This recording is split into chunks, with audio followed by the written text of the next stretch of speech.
थोड़ा सा पानी ओ, एक कहानी, एक खत्म हो तो दूसरी रात आ जाती है।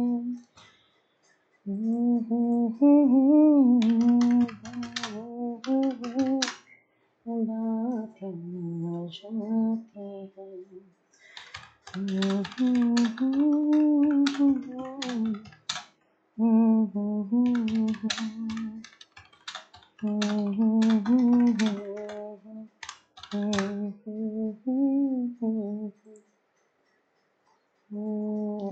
आ गए सारे।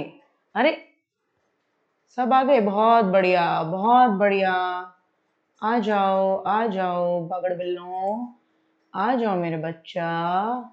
सारे आ गए, चलो चलो चलो चलो चलो चलो चलो, हो गया, चलो चलो। अरे तुम्हें टाइम लग रहा था तो मैं सोच रही थी मैं एक मैसेज करके मैं मुझे कुछ वो दिखाता तो मैंने कहा इंस्ट्रक्शन दे दूं पहले।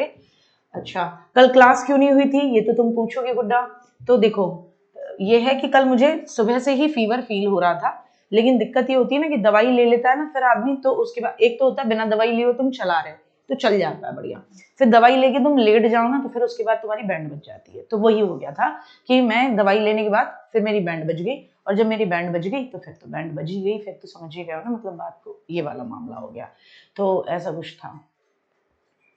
आ जाओ मैम, जो न्यू बैच है उसमें भी तो ये, हाँ हाँ, सब यही है।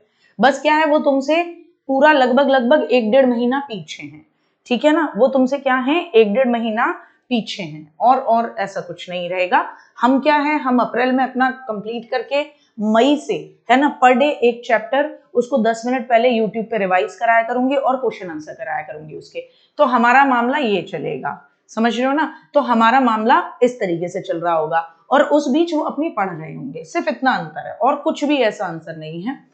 आप कितनी क्यूट लग रही हैं, कहाँ क्यूट लग गई मैं तुम्हें, मैं तो दिखी बाद में हूं अभी, किधर दिख गई मैं तुम्हें क्यूट लगती हुई। क्या बात है, तुम कहीं ना कहीं से एकदम मतलब वो भाषाई बुद्धि पे काम तो नहीं करके आए हो, करे आए हो तुम लगता है, ठीक है ना। अच्छा अच्छा अच्छा अच्छा अच्छा, पुरानी वाली देख रहे हो, पुरानी वाली वीडियोस देख रहे थे, अच्छा अच्छा अच्छा अच्छा। तब बेटा मैं मम्मी नहीं बनी थी, है ना, समझ सकते हो ना। तो to become a mummy is a great responsibility. आ जाइए, चलिए चलिए शुरू करते हैं। तो हम लोगों की एक शुरुआत हो रही थी, हम लोग उस पर बात कर रहे थे। हम लोग बात कर रहे थे कि एक होती है लिंग्विस्टिक इंटेलिजेंस, भाषाई बुद्धि के बारे में हमने बात की थी, ठीक है ना। और फिर उसके बाद हम लोगों ने बात की थी भाषाई बुद्धि के बाद में हमारी बात हुई थी दृश्य स्थानिक बुद्धि पर, ठीक है ना।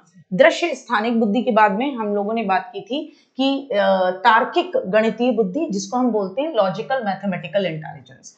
अब तार्किक गणितीय बुद्धि क्या होती है, अच्छा याद रखना, हार्वर्ड गार्डनर साहब ने कहा हर व्यक्ति के अंदर कई सारी इंटेलिजेंस होती है, एक से ज्यादा इंटेलिजेंस होती है, ठीक है ना। तो एक व्यक्ति के अंदर कई सारी इंटेलिजेंस होती है, एक से ज्यादा इंटेलिजेंस होती है। बेटा उस जमाने से बहुत मेरी नॉलेज में ना, अब के में, आप वो 3 साल पहले 4 साल पहले की क्लासेस देख रहे हो, तो तब से अब तक में मेरी नॉलेज में बहुत बड़ा अंतर है, ठीक है ना।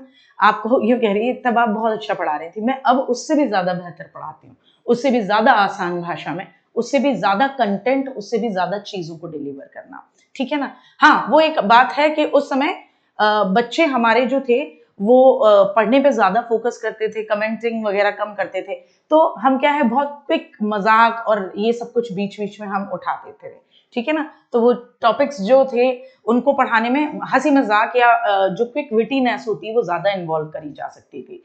अब क्या है, बच्चों के मैसेज ही नहीं बंद होते, उनके अपनी ही रामायण चलती रहती है, ये हो गया मेरा, वो हो गया, मैं ये क्या करूं वो क्या करूं, ये वाला रहता है बच्चों का।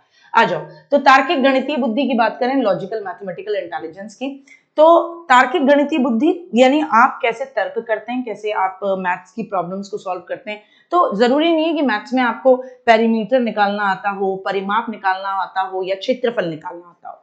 तार्किक गणितीय का मतलब यानी लॉजिकल मैथमेटिकल का मतलब है आप राशन का सामान लेने जाते हैं, तो जब आप राशन का सामान लेने जाते हैं तो आपको सिंपली राशन के सामान के साथ आपको जोड़ गुणा घटाव करना आता हो, बजटिंग करनी आती हो, तो आप लॉजिकल चिंतन कर सकते हो, आप अमूर्त चीजों पर चिंतन कर सकते हो।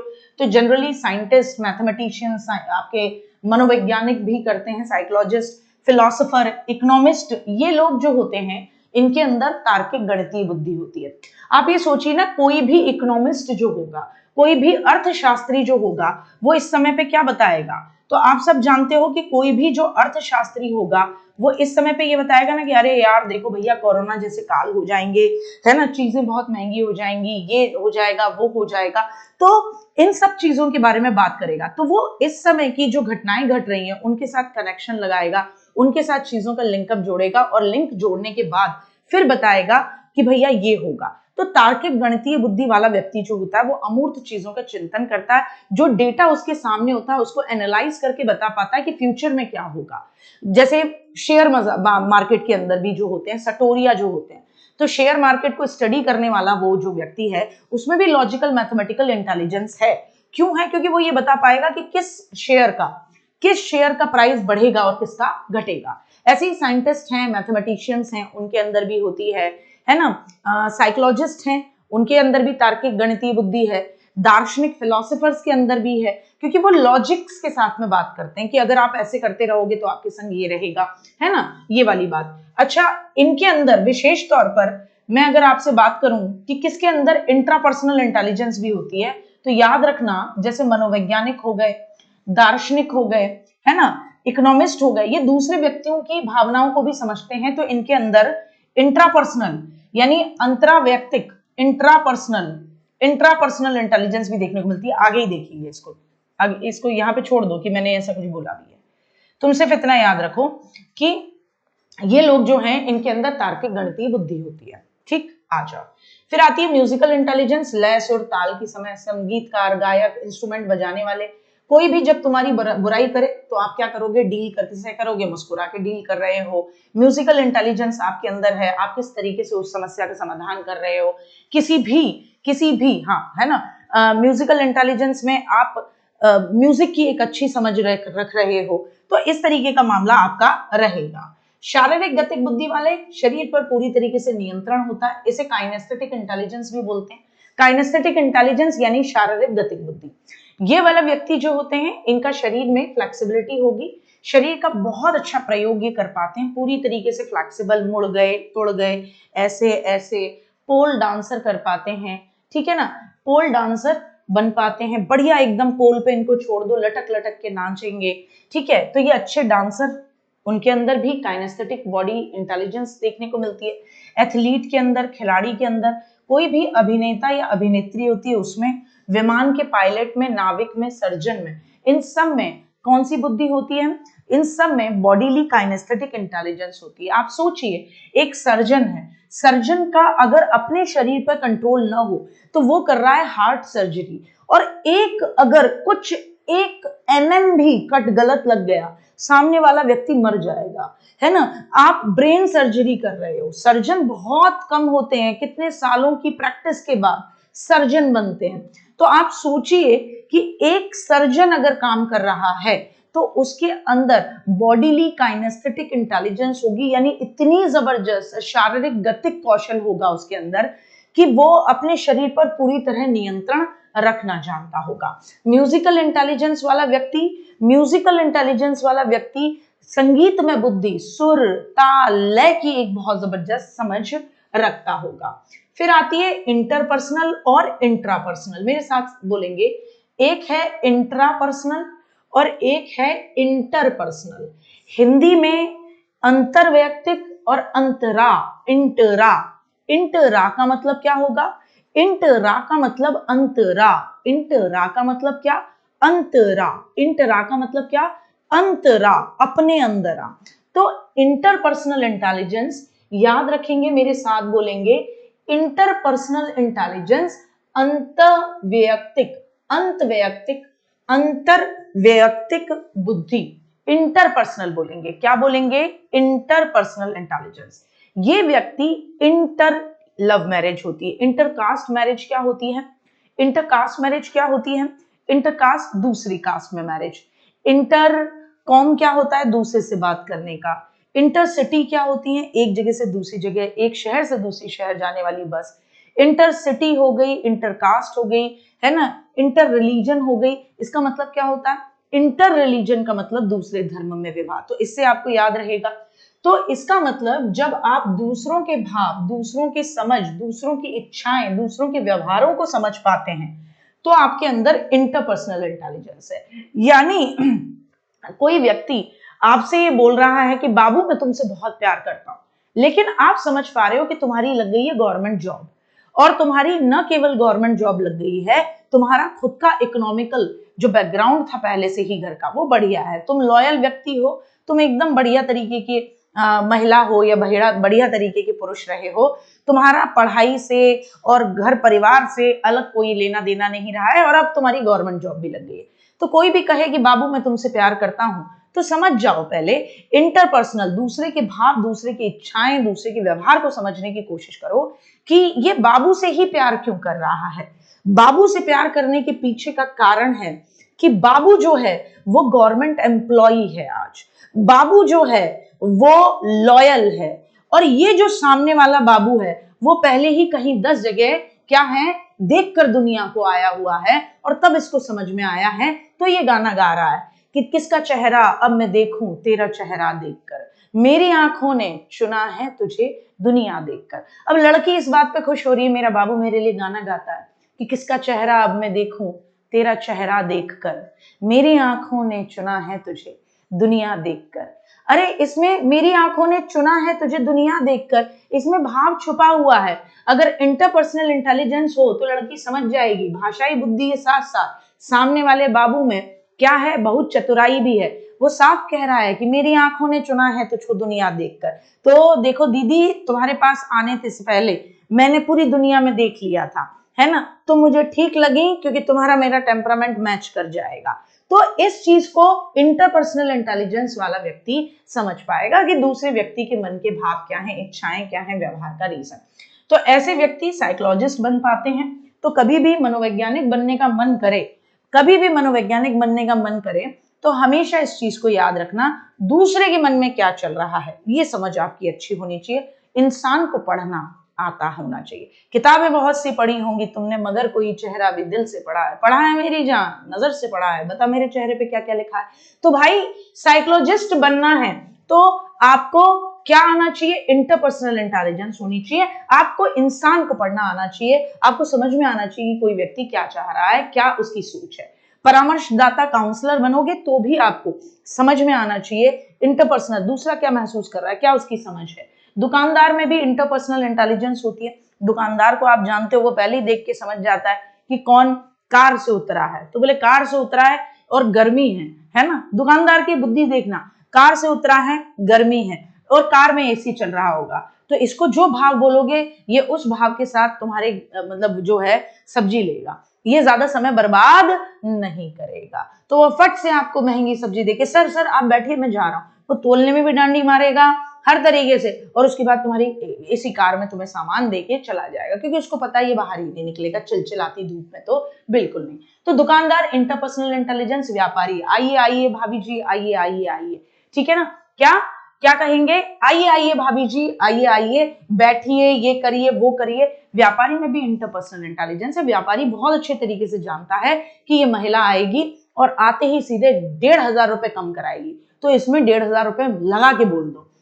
राजनेता, भाइयों और बहनों, हमारी सरकार आएगी तो हम बेरोजगारी को माथे से हटा देंगे, ठीक है, हमारी सरकार आएगी तो कोई भी आईएएस ऑफिसर है ना इस्तीफा नहीं देगा। आजकल अखिलेश भैया बोल रहे हैं इस बात पे, यूपी में आपको पता होगा कि अभी एक इस्तीफा दिया है, बहुत ईमानदार ऑफिसर रहे हैं, है ना, सिविल सर्वेंट रहे उन्होंने। तो हम ये वाला मामला, तो ये जितनी भी बातें होती है राजनेता की, वो इंटरपर्सनल इंटेलिजेंस, लोगों की जन भावनाओं को समझना। सामाजिक कार्यकर्ता, जितने भी सोशल वर्कर्स होते हैं वो भी जानते हैं जनता क्या चाहती है। कथावाचक जितने भी होते हैं, अब जितने भी कथावाचक होते हैं वो क्यों ऐसी बातें करते हैं कि फिर मैया, उनने देखा औरतें ज्यादा हैं, ठीक है, तुरंत कहानी में एक नया प्रसंग आ जाएगा कि फिर कह रहा है लल्ला कि मैया मोरी मैंने तो कबहू न तोते कही है मैया, मैं तो तेरे तू जैसो मोए खवा देती मैं वैसो खा ले तो। और फिर सारी मम्मियां, आप भी तो अपने बच्चों को जैसा खिलाती होंगी अपना बेस्ट ही तो खिलाती होंगी। तो श्री कृष्ण जी भी अपनी मैया से कह रहे हैं कि मैया मोरी जैसे तेने खवायो वैसा मैंने खायो, मैंने कबहू तोते कोई गिला शिकवा न करो। सो ये सारी माओ की वहां पे आंखों में आंसू। हाँ गुरुजी बिल्कुल सही कह रहे हो, ये सब इंटरपर्सनल इंटेलिजेंस का खेल, सब इंटरपर्सनल इंटेलिजेंस का खेल। वकील इंटरपर्सनल इंटेलिजेंस का खेल।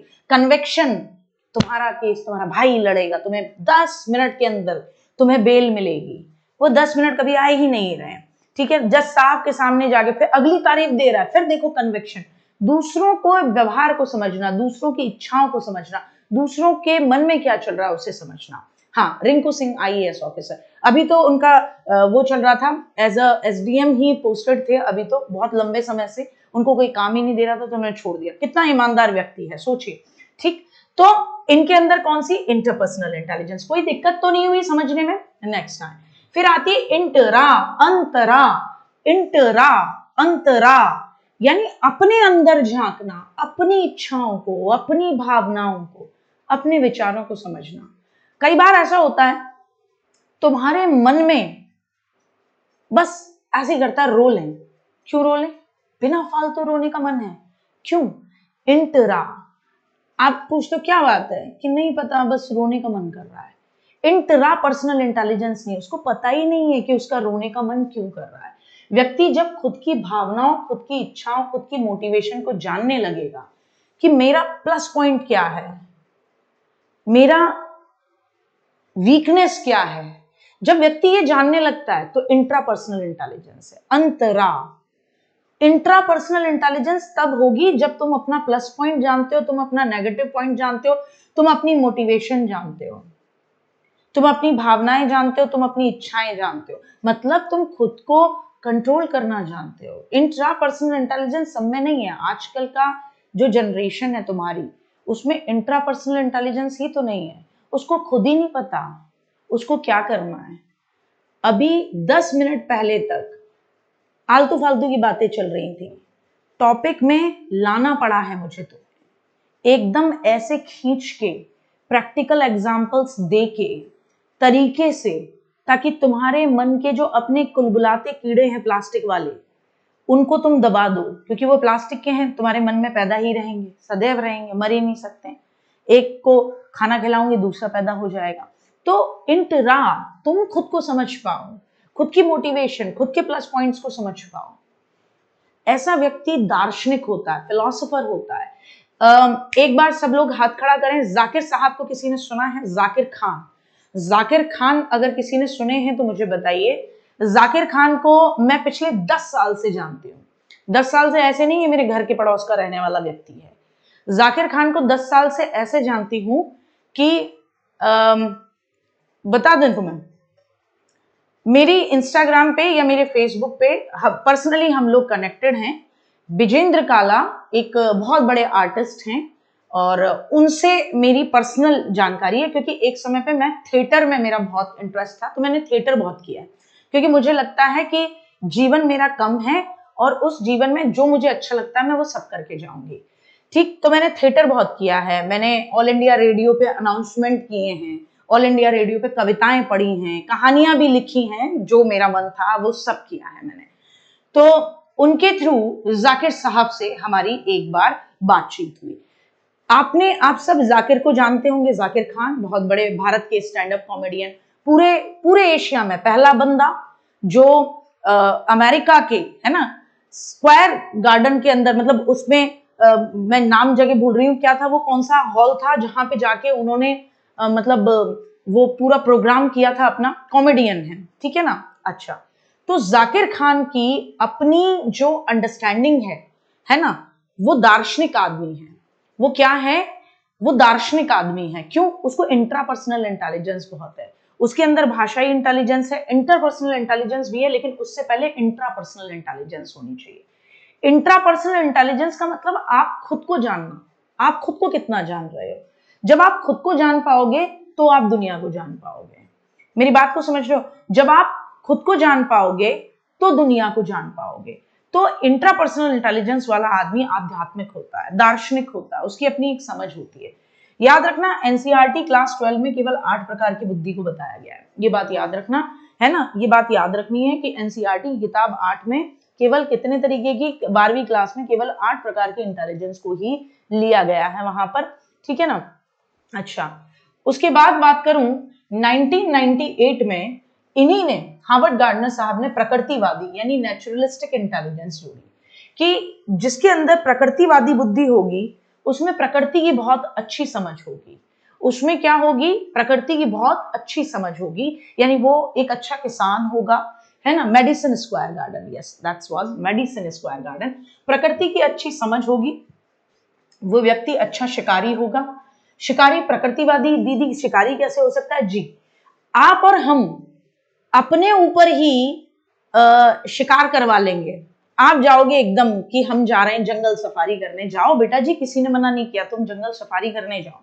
अब तुम जंगल सफारी करने जा रहे हो एकदम बढ़िया नैनीताल में जो कॉर्बेट जिम नेशनल पार्क है, आप वहां पहुंचे हो।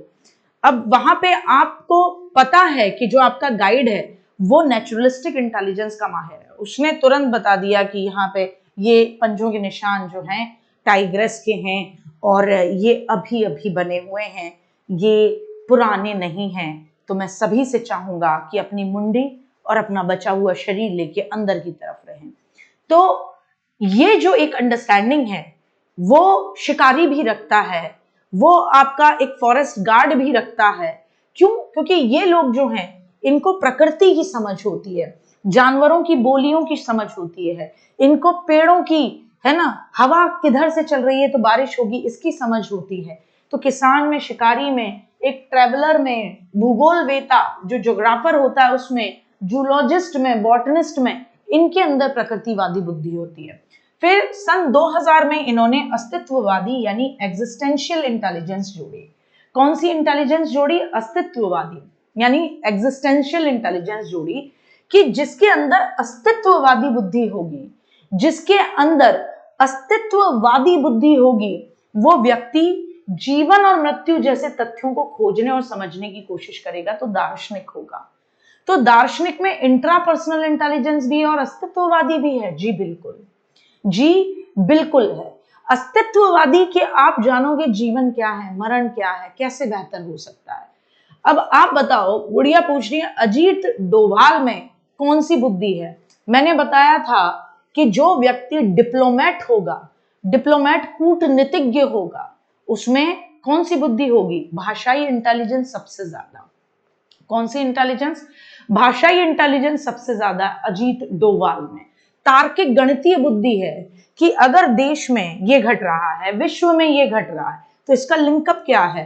तर्क लगाना, तार्किक गणितीय बुद्धि भी है, भाषाई बुद्धि भी है, क्योंकि आप कूटनीतिज्ञ रहे हो, आप किसी दूसरे देश में अपनी पूरी आइडेंटिटी को छुपा के रहे हो, आपके अंदर इंटरपर्सनल इंटेलिजेंस भी है, आप खुद की स्ट्रेंथ जानते हो, खुद की वीकनेसेस जानते हो, इंट्रापर्सनल इंटेलिजेंस भी है आपके अंदर, ठीक है ना। आपके जाने कितने मौके नहीं आए होंगे जब आप पे गोली चली होगी, आपने किसी को मारा होगा, आवाज भी ना निकले, आप पकड़े भी ना जाओ, तो इसके लिए आपके अंदर बॉडीली काइनेस्थेटिक बुद्धि भी होगी, यानी आपके अंदर शारीरिक गतिक कौशल भी बहुत जबरदस्त का होगा। अच्छा मुझे ये बताओ, एक टेलर में कौन सी बुद्धि होती होगी? चलिए क्वेश्चंस पे बात करते हैं। एक टेलर में कौन कौन सी बुद्धि होगी? एक बुद्धि तो सबसे ज्यादा होगी टेलर में, बाकी थोड़ी थोड़ी कम होंगी। बताओ कौन सी बुद्धि टेलर के अंदर सबसे ज्यादा होगी? बताओ। हाँ देख लो दीदी, कितनी सारी बुद्धि हमारे अंदर होती है, फिर भी मम्मी बोलती है कि मोटी बुद्धि है। जो किसी ने बताया नहीं वो मम्मियां बता दे रही हैं। प्रकार एक मैं भी बताती हूँ, एक और बुद्धि होती है खुरापाती बुद्धि, है ना, मतलब वो कभी बैठने नहीं देती, खुरापात करवाती है, जैसे तुम हो।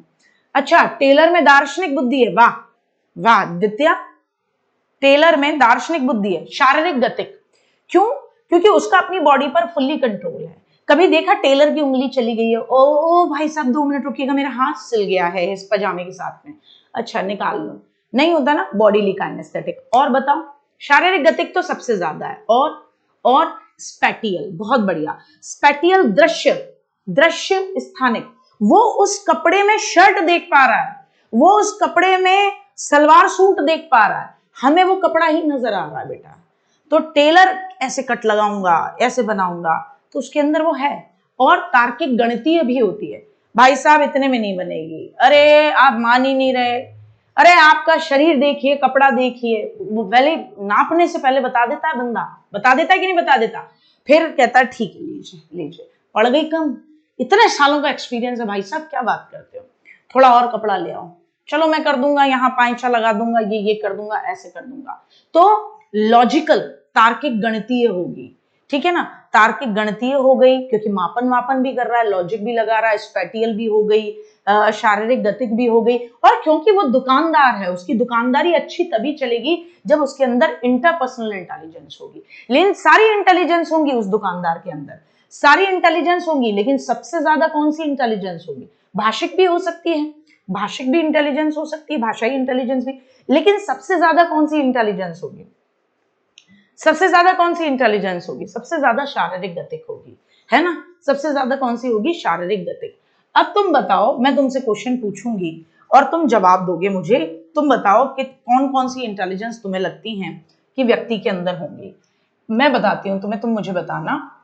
एक वैज्ञानिक है, बताओ वैज्ञानिक में, एक साइंटिस्ट में कौन कौन सी इंटेलिजेंस होगी? पहले तो बताओ वैज्ञानिक में सबसे ज्यादा कौन सी होगी? तो सबसे ज्यादा तो उसके अंदर लॉजिकल मैथमेटिकल होगी, तार्किक गणितीय तो सबसे ज्यादा होगी,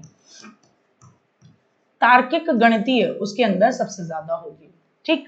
और बताओ और किसमें, और कौन सी होगी? वैज्ञानिक में एक तो तार्किक गणितीय सबसे ज्यादा होगी, फिर बताओ और कौन सी होंगी? एक तो हो गई तार्किक गणितीय, और बताओ, और बताओ, और बताओ। तार्किक तो बुड्ढा मैंने खुद ही लिख दी, तुम बताओ और कौन सी ज्यादा होगी? इंट्रापर्सनल, वैज्ञानिक में इंट्रापर्सनल, खुद को जानता होगा। देखो दार्शनिक में इंट्रापर्सनल होती है, वैज्ञानिक में इंट्रापर्सनल की बात हम नहीं कह सकते। हाँ, वैज्ञानिक में एक तरीके से हम प्राकृतिक बुद्धि का भी बात कह सकते हैं। बहुत बढ़िया, किसने बताया? प्राकृतिक इंटेलिजेंस, है ना। तो वो जो भी खोज रहा होगा वैज्ञानिक, वह प्रकृति के परिप्रेक्ष्य में तो खोज ही रहा होगा 100%। और बताओ, और बताओ। अच्छा, वैज्ञानिक में लिंग्विस्टिक इंटेलिजेंस होती है। कौन सा वैज्ञानिक बेटा तुमने बात करते हुए सुन लिया, मुझे बताओ? क्यों कह रही है भाषाई, इंटरनेशनल इंटेलिजेंस क्यों पिटने के काम करते हो? नहीं, साहित्यिक इंटेलिजेंस जैसी कोई इंटेलिजेंस है ही नहीं। तार्किक गणितीय होगी, वो वैज्ञानिक है, खोज करेगा वो। प्राकृतिक होगी, और क्या होगी? बहुत कुछ हद तक में आप उसके अंदर स्पैटियल इंटेलिजेंस भी देख सकते हैं, है ना। इंटरपर्सनल मैंने कभी देखा नहीं कि वैज्ञानिक बहुत ज्यादा अच्छे बात करने में बहुत माहिर होते हैं, तो मैं नहीं कह सकती कि इंटरपर्सनल इंटेलिजेंस वैज्ञानिकों में होती है, ठीक है ना। हाँ, अस्तित्ववादी, किसी चीज का अस्तित्व है तो क्यों है, इस बात पे इनका ज्यादा दिमाग चलता है, अस्तित्ववादी इंटेलिजेंस इनके अंदर होगी। तो एक व्यक्ति के अंदर, याद रखोगे गुड्डा, एक व्यक्ति के अंदर कई सारी इंटेलिजेंस होती हैं, एक व्यक्ति के अंदर क्या होती हैं? कई सारी बुद्धियां होती हैं। और एक व्यक्ति जो है वो एक प्रोफेशन में अगर है तो वो कई सारी इंटेलिजेंस का इस्तेमाल कर रहा होगा, कोई एक सबसे ज्यादा होगी लेकिन होती बहुत सारी हैं। चलिए, ये याद रहा, आगे बढ़ते हैं। ये याद रहा, अभी एक बार इसको और रिवाइज करा दूंगी। अभी हम आगे बढ़ते हैं, अब हम बात करेंगे लेवल 1 और लेवल 2 बुद्धि। लेवल 1 और लेवल 2 बुद्धि। आर्थर जेनसन, मेरे साथ बोलो, आर्थर जेनसन ने कहा कि बुद्धि के 2 लेवल होते हैं, लेवल 1 और लेवल 2। क्या कहोगे? लेवल 1, क्या मैंने कोई कल्पनाशील बुद्धि पढ़ाई है हार्वर्ड गार्डनर की? नहीं पढ़ाई, तो कल्पनाशील कैसे बोल सकते हैं? तो बात को समझना है, ठीक है ना, बात को समझना है। तो आर्थर जेनसन ने कहा बुद्धि के 2 लेवल होते हैं, लेवल 1 और लेवल 2 बुद्धि। लेवल 1 साहचर्यात्मक बुद्धि है, जब आप कोई चीज याद करते हो, साहचर्य, साहचर्य का मतलब होता है जोड़ना। जब आप कोई चीज याद करते हो, अधिगम करते हो, लर्निंग करते हो, तो आप उसको अपने दिमाग में लॉन्ग टर्म तक रखने के लिए एक कोऑर्डिनेशन, एक एसोसिएशन, एक साहचर्य कर देते हो स्थापित। यानी जब आप किसी चीज को सीखते हो तो आप उसको अपने दिमाग में एक साहचर्य स्थापित करते हो, यानी लर्निंग लॉन्ग लास्टिंग रहे तो आप उसको साहचर्य जोड़ देते हो। तो लेवल 1 क्या है? साहचर्यात्मक बुद्धि है। क्या कहेंगे? लेवल 1 क्या है? साहचर्यात्मक बुद्धि है। साहचर्यात्मक बुद्धि है। तो ये व्यक्ति की बायोलॉजिकल मैच्योरिटी से, जो आपको बाय बर्थ मिली है मैच्योरिटी, उससे जुड़ी हुई है। इसमें आप उद्दीपक, जो भी रीजन है दुनिया में और उनके चलते जो घटनाएं हो रही हैं, उनके बीच में एक संबंध स्थापित कर पाओगे।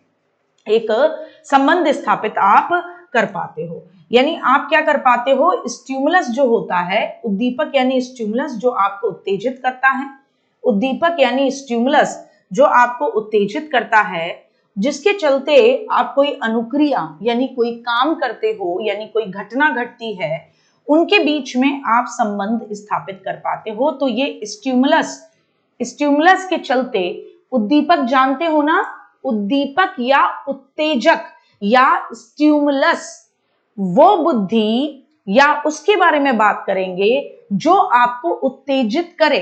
तो उत्तेजक बोल दूं मैं आपको, जो आपको उत्तेजित करे।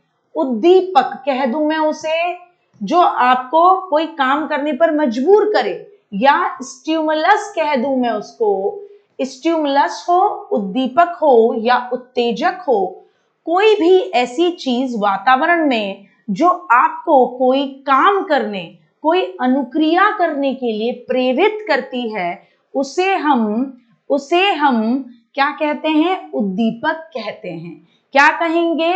उसे हम उद्दीपक कहते हैं।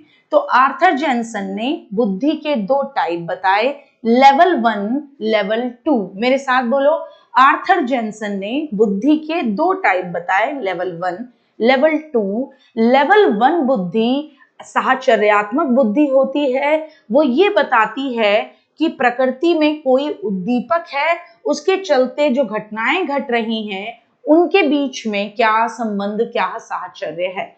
लेवल 2 बुद्धि आपकी मेंटल एबिलिटी से संबंधित होती है, आपकी संज्ञानात्मक क्षमता से संबंधित होती है।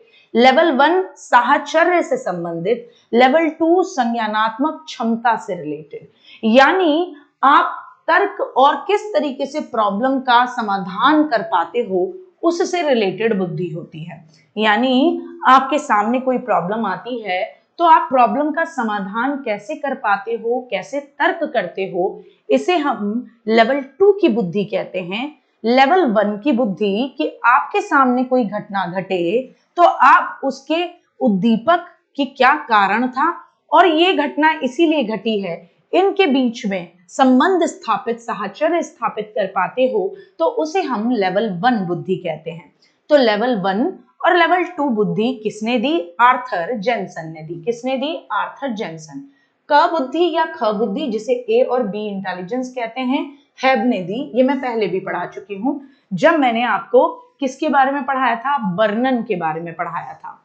तो जिसे आप बी बुद्धि बोलते हो, वो बी बुद्धि क्या है? बी बुद्धि क्या है? बी बुद्धि, बी इंटेलिजेंस। बी इंटेलिजेंस कौन सी है? तो हैव के अकॉर्डिंग बी इंटेलिजेंस वो है जो वंशानुक्रम और वातावरण की अंतःक्रिया का परिणाम है, और ए इंटेलिजेंस वो है जो जन्मजात बुद्धि है। क्या है? जो जन्मजात बुद्धि है। एक बार अब तक जितना भी हमने बुद्धि का पढ़ा है, उसको सारे को रिवाइज कराऊंगी मैं एक बार में, और की पॉइंट्स में तुम्हें पूरा रिवाइज हो जाएगा। तो मेरे साथ साथ उसको बोलोगे, क्योंकि ये बहुत इंपॉर्टेंट टॉपिक है। अगर इसमें हमने साथ के साथ रिवाइज नहीं किया, तो हमारे ऊपर एक प्रेशर बन जाएगा एक्स्ट्रा। तो ए बुद्धि क्या है? जन्मजात बुद्धि। जन्मजात बुद्धि कहां से मिली है? ये बुद्धि वंशानुगत से प्राप्त है। जन्मजात बुद्धि है ना, अनुवांशिकता प्राप्त बुद्धि है। कैसी बुद्धि है? अनुवांशिकता प्राप्त, यानी हेरिडिटी प्राप्त बुद्धि है। अनुवांशिकता से प्राप्त बुद्धि ए बुद्धि कहलाती है। ठीक है ना? जिसको बेसिकली बर्नन क्या कहता था? जीनोटाइप कहता था। जिसको बर्नन क्या कहता था? जीनोटाइप कहता था। हाँ, ये वही है हैब, जो मेरे फूफा जी थे, जो उस दिन गुड़िया पूछ रही थी कि हैब कौन है। बहुत बढ़िया। जिसको, क्या बात है, याद रहा, यही तो बात है, जिसको बर्नन जीनोटाइप कहता था। बी बुद्धि हैब के अकॉर्डिंग वो है जो वातावरण व अनुवांशिकता की जो वातावरण और अनुवांशिकता की अंतःक्रिया का परिणाम है। जो वातावरण और अनुवांशिकता की अंतःक्रिया, अनुवांशिकता की किसका, तो आप कहोगे अंतःक्रिया का परिणाम है। जो वातावरण और अनुवांशिकता की अंतःक्रिया का क्या है, परिणाम है, तो उसको फिनोटाइप वर्णन कहता है, हैब उसे बी टाइप कहता है। और तीसरी बुद्धि जो वर्णन की है कि परीक्षणों द्वारा प्राप्त बुद्धि है ना, जैसे वर्णन कहता है कि परीक्षण द्वारा प्राप्त बुद्धि, उसे हैब सी बुद्धि कह देता है। ठीक है, बेंजामिन एस ब्लूम ने भी बुद्धि का सिद्धांत दिया है। क्या बेंजामिन एस ब्लूम ने भी बुद्धि का सिद्धांत दिया है? बिल्कुल, इन्होंने आश्चर्यजनक बुद्धि का सिद्धांत दिया है। क्या कहा है? आश्चर्यजनक बुद्धि का सिद्धांत। ब्लूम कहते हैं बुद्धि नाम का कोई तत्व होता ही नहीं है। ये तो आश्चर्य की बात है, लोग अलग अलग प्रकार के काम कैसे कर लेते हैं। तो बेंजामिन एस ब्लूम ने भी बुद्धि का सिद्धांत दिया है, जिसको आप बोलते हो, क्या बोलते हो? 2 मिनट में पानी ले आऊं। आश्चर्यजनक बुद्धि का सिद्धांत।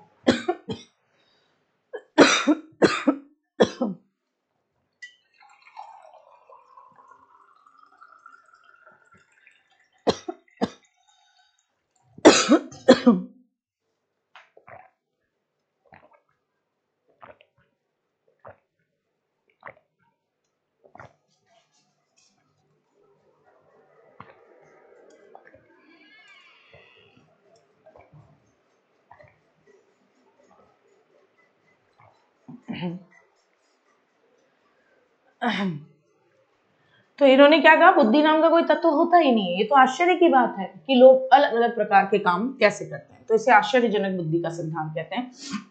ऐसे ही जब आपने मेरे साथ पढ़ा था स्टर्नबर्ग का बुद्धि का सिद्धांत, सूचना प्रक्रमण का सिद्धांत है, यानी स्टर्नबर्ग जो है उनका जो बुद्धि का सिद्धांत है, जिसे आप ट्रायर्की थ्योरी बोलते हैं, वो बुद्धि का सिद्धांत बेसिकली ये बताता है कि बुद्धि काम कैसे करती है। ऐसे ही बुद्धि या सूचना प्रक्रमण के सिद्धांत में, है ना, कौन आता है? एक और आता है, वो है बुद्धि का पास मॉडल। सही बात है, बहुत सही बात। किसने कहा यहाँ पे? 2 मिनट, दिव्यांश ने कहा। इन्होंने तो सारी मेहनत पर पानी फेंक दिया। ठीक है ना, बिल्कुल सही बात है। बेंजामिन एस ब्लूम ने कहा बुद्धि जैसी कोई चीज ही नहीं होती है, सब पर क्या कर दिया? पानी फेर गए। तो बुद्धि का पास मॉडल 1994 में दिया। बोलो, PASS पास मॉडल किसने दिया? JP दास, नागलीरी, कीरवी। किसने दिया पास मॉडल? PASS पास मॉडल किसने दिया? JP दास, नागलीरी, कीरवी। JP दास, नागलीरी और कीरवी। इन्होंने कहा बुद्धि में 4 तत्व होते हैं जो आपस में मिलकर ये डिसाइड करते हैं कि हमारे पास कोई सूचना आएगी, यानी हमारे पास कोई इंफॉर्मेशन आएगी, तो हमारा दिमाग उस पर कैसे प्रोसेसिंग करेगा, कैसे हमारा दिमाग उस पर क्या करेगा? प्रोसेसिंग करेगा। किसने कहा? तो हम कहेंगे एक मॉडल लाया गया। मेरे साथ बोलो, PASS पास मॉडल। कौन लेकर आया? JP दास लाए पास, नागलीरी और कीरवी, नागलीरी और कीरवी। इन्होंने कहा बुद्धि में 4 तत्व होते हैं जो ये डिसाइड करते हैं कि हमारी बुद्धि किस तरीके से किसी इंफॉर्मेशन पर प्रोसेसिंग करेगी, सोचेगी, काम करेगी। तो P का मतलब प्लानिंग, योजना बनाना, कि जब भी कोई हमारे सामने कंटेंट आता है तो हम क्या कहते हैं, क्या करते हैं? तो हम क्या करते हैं बेटा जी? तो हम क्या करते हैं बेटा जी? तो हम पहले प्लानिंग करते हैं। फिर A अटेंशन अराउजल, यानी हम उस पर ध्यान देते हैं, उत्तेजित होते हैं। S सिमिल्टेनस, समकालिक, हम अपने प्रेजेंट टाइम में उस इंफॉर्मेशन को कैसे इस्तेमाल कर सकते हैं, इस पर सोचते हैं, समकालिक। और S सक्सेसिव, अनुक्रमिक, या भविष्य में उस इंफॉर्मेशन को हम कैसे इस्तेमाल करेंगे। ठीक है ना, क्या कहेंगे? मेरे साथ बोलो, P से प्लानिंग, जब भी कोई इंफॉर्मेशन आती है तो हम क्या करते हैं? सबसे पहले प्लानिंग करते हैं। A उस पर अटेंशन, बहुत सारी इंफॉर्मेशन आती हैं, उनमें से किस मतलब इंफॉर्मेशन पे आपको अटेंशन देनी है कौन सी इंफॉर्मेशन आपको अराउजल उत्तेजित करती है उस पर हम ध्यान देंगे। एज सिमिल्टेनस यानी समकालिक, आप उस इंफॉर्मेशन को इसी समय इस्तेमाल करोगे या दूसरा एज सक्सेसिव, उसे भविष्य में याद करोगे, इस्तेमाल करोगे। कैरोल साहब का मैंने आपको बता दिया 3 स्ट्रेटम, 3 स्तर का, है ना। बर्ट और बर्नन का पदानुक्रमिक मैंने पहले ही बता दिया है, तो मैं तुम्हें यहाँ पे नहीं लिखाऊंगी, ठीक है ना। मैंने तुम्हें जीनोटाइप फेनोटाइप बता दिया है, परीक्षण प्राप्तांक मैंने तुम्हें बता दिया है। अब तुम्हें जितने भी प्रकार थे वो सब तुमने पढ़ लिए हैं। अब मेरे साथ एक काम करो, तुम रिवाइज करो। चलो आओ हम देखते हैं हमें कितना याद रहा, क्योंकि असली खेल यही है कि वो मैच करने में पूछ लेगा। मैं सबसे पहले से शुरुआत करती हूँ और इसको हमें आज रात फुल्ली याद कर देना है, और फिर मैं कल जब हम लोग मिलेंगे और हम बात करेंगे तो मैं रैपिडली तुमसे पूछती रहूंगी ये वाला मॉडल किसका था, किसने दिया था, क्या कहता है, कैसे करता है, तो तुम्हें क्विकली एक टिप पे याद हो जाएगा। यानी हमारी 2 दिन की क्लास को मैं केवल एक पेज पर ला रही हूँ, समझ रहे हो। हम कर सकते हैं, पहले बोलो हाँ दीदी कर सकते हैं। इंट्रापर्सनल स्किल्स पता है अपनी, इंट्रापर्सनल मुझे अपनी इच्छाएं पता है, मुझे अपने प्लस पॉइंट पता है, नेगेटिव पॉइंट पता है, मुझे पता है मैं कर लूंगी। तुम कर लोगे, कर लोगे, आ जाओ, चलो चलो चलो चलो। पहला फैक्टर, थोड़ा पेन की निब को मोटा कर लेती हूँ। पहला फैक्टर क्या, पहला बोलेंगे यूनी फैक्टर। पहला क्या बोलेंगे गुड्डा, तो बोलो मेरे साथ यूनी फैक्टर इंटेलिजेंस। पहली क्या थी, यूनी फैक्टर। यूनी फैक्टर को क्या कहेंगे, एक तत्व बुद्धि। कौन लेकर आया था, एक तत्व बुद्धि बिने, है ना, स्टर्न, टर्मन, ये लेकर आए। इन्होंने क्या कहा था, 1911 में लेकर आए थे। याद हो तो लिख देना, नहीं है तो कोई बात नहीं, चलो ईयर नहीं लिखते हैं, ईयर ड्रॉप करती हूँ।